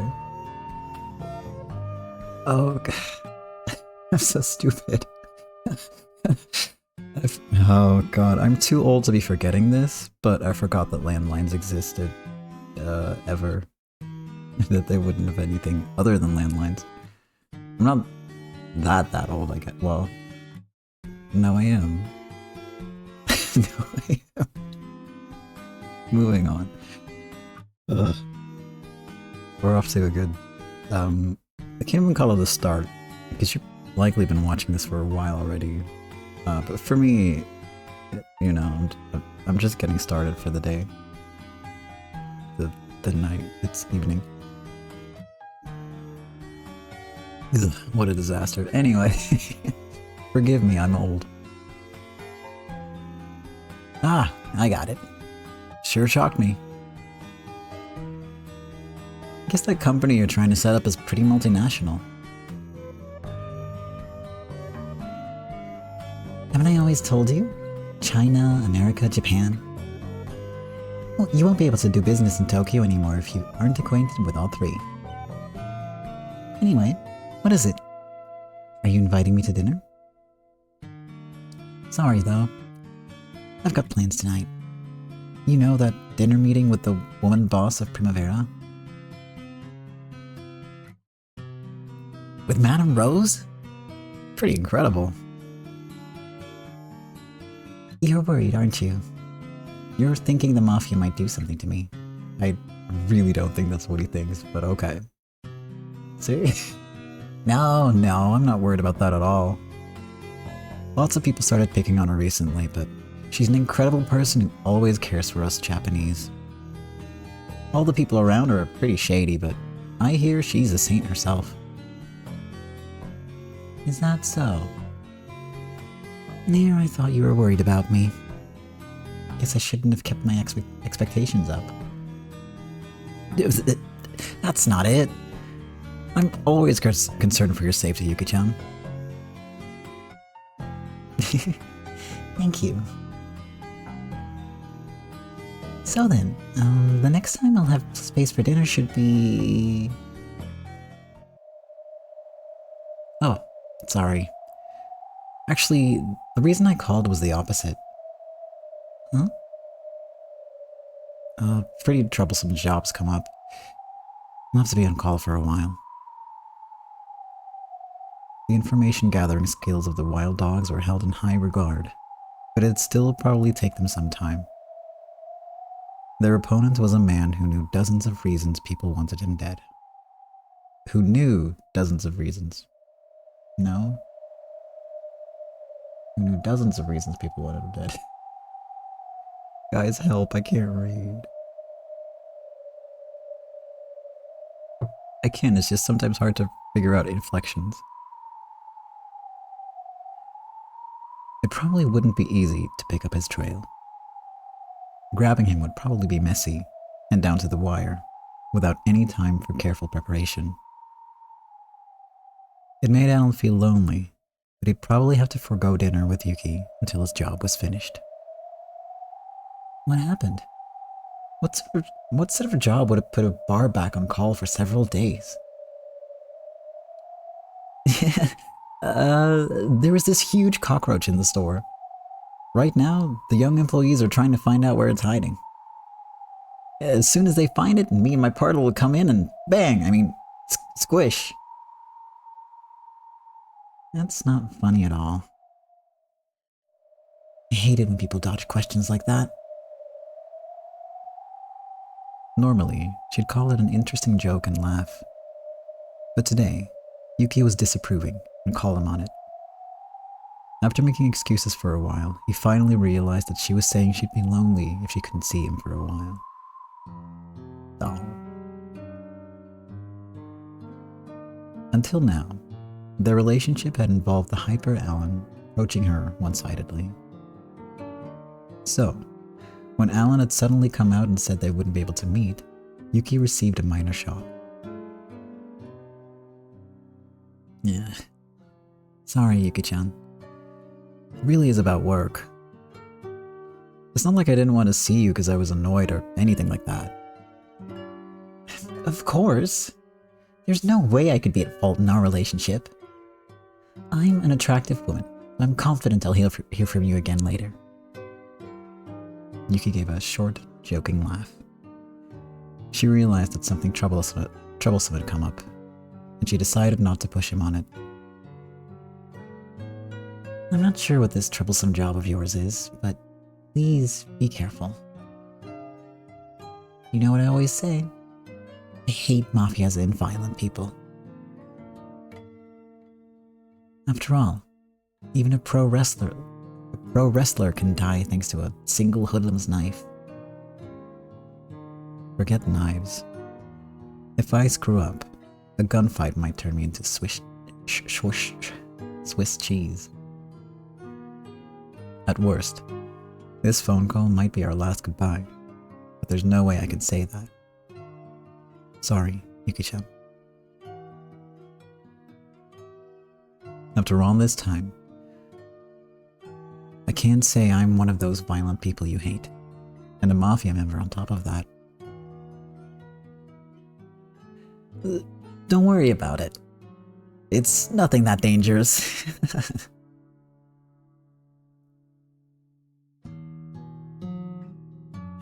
You seem the type that drunks would hang out with, so I'm worried you might have ties to some suspicious people. Promise me that you won't get involved with any mafia, no matter what. I promise. Okay? Then I'll forgive you. I'll be praying for your job to end as quickly as possible. I don't know how long it'll take, but I'll call you as soon as it's finished. Then I'll treat you to something fancy to make up for this. Acting comical until the very end, Alan set down the receiver. This was the first time he told such a big lie to her. Every now and then, he thought leaving Primavera wouldn't be so bad. But he approved of Primavera's ideals. And he approved of his ability being used to further that end. He knew he couldn't stop working for his countrymen, because he didn't want a girl to hate him. If he continued as a problem eraser, he might end up making her sad someday. When we finished our conversation, she seemed overly worried about my safety. She might have picked up a sense of danger from my voice. She knew that all of my joking around was a lie. And yet, she still worried about me. Sorry, Yuki-chan. It's for my countrymen. This time, I want to fight until I'm satisfied. Even I still don't have an answer for why we were forced to fight in that war. And that's why, if I can make the most of myself until I'm satisfied, when that happens, I'll wash my hands of it. Though I don't think that'll be enough for Yuki-chan to forgive me. It's enough to make you cry. Why'd I fall in love with such a nice girl?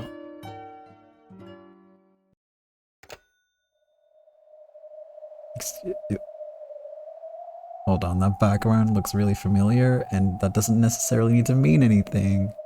But...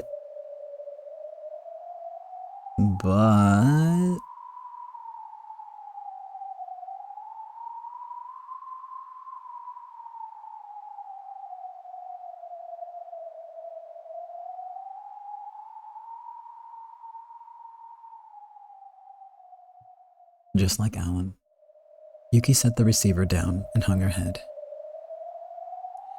Alan. As if I had the right to tell him not to get involved with the Mafia. Well, well, well. I knew it. I knew it. That background looked very familiar.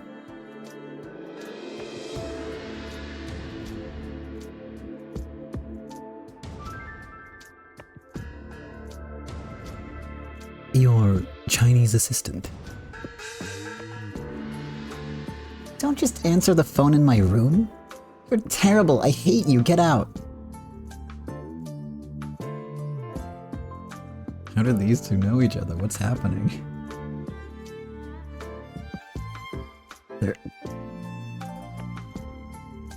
Their outfits kind of similar colors, so that's interesting. Same eye color too.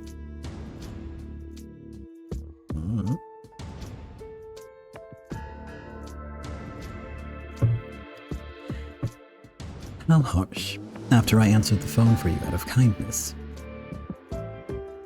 Stop trying to act like my guardian. That's what I hate about you. I'll cut our ties as siblings again.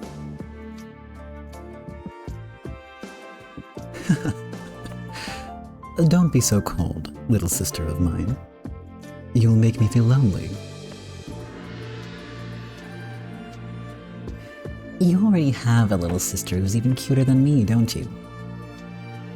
An obedient, oh so cute little sister.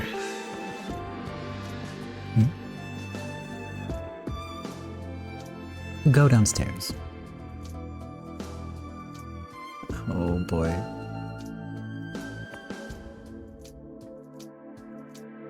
I'm gonna give it a go, but apologies for all the bad pronunciation of things.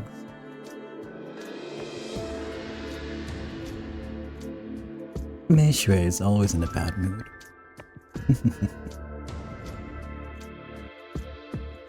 You get on downstairs too. I'm in a very bad mood. I know. I'll be waiting down there. Please come down before your soup gets cold. No, thank you. I decided to have fish and chips for lunch. I thought you'd say that. Of course. I also have English tea and English muffins for you. That's just why I hate you. Come on, get out. More importantly, who was the young man on the phone? He seemed to be Japanese, didn't he? Get out of here. After roughly pushing Meiju into the home, she slammed her door shut with a bang. Meiju-sama, why does she hate you? Because, to protect her from the things she hates most, I degenerated into becoming the thing she hates most. Oh, we're getting Meiju lore? I would love to know more about what his whole deal is, I'll be honest. Oh, but that's not what we're getting. I see. Maybe next season. This deer is staring at me menacingly and I don't like it.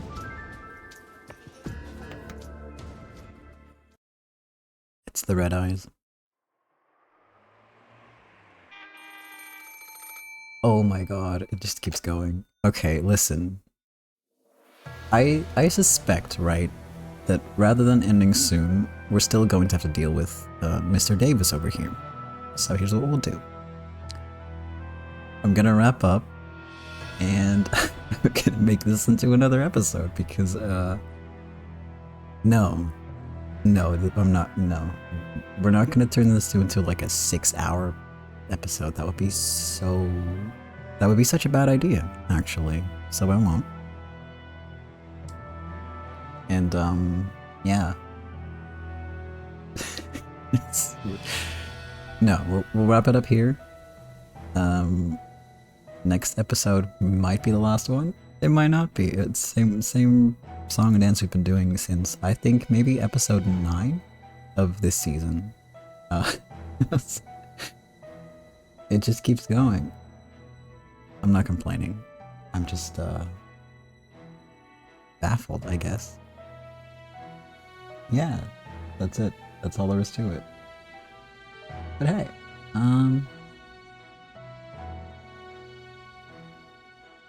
back again next time with more. And I have a bit of a backlog now, so we'll just be trucking along. So for you, there's not going to be much of a difference. For me, I'm recording whenever I can, and if I can't for like a week or two, that's not the end of the world, which is super chill, actually. I've been enjoying that. Just knowing I have some on the back burners is good for my brain. My dumb little brain. No, it's fine. I'm fine. How do I end episodes? It's genuinely, for me, it's been over 2 weeks where I've been recording just this one episode. I'm doing my best, but it's been a little busy and it just keeps going. So that's why I've been extra baffled. It might not seem like a whole lot when you're watching this, but it just keeps going. I cannot stress this enough. It's endless. I mean, to be fair to me, game said the end and then started introducing new characters. So, you know. But yeah. I suspect next time I'll get an assassination. And maybe some detective work from Wayne. More likely Oliver, really. I don't know how capable Wayne would be of that. But, hey, he might surprise us. Hell yeah. And, maybe then we can finally finish up this season. Maybe not. Maybe we'll get a new character instead.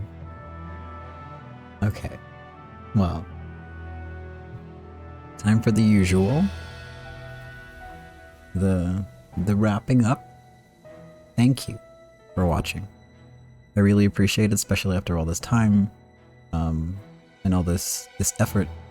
You know, I appreciate it.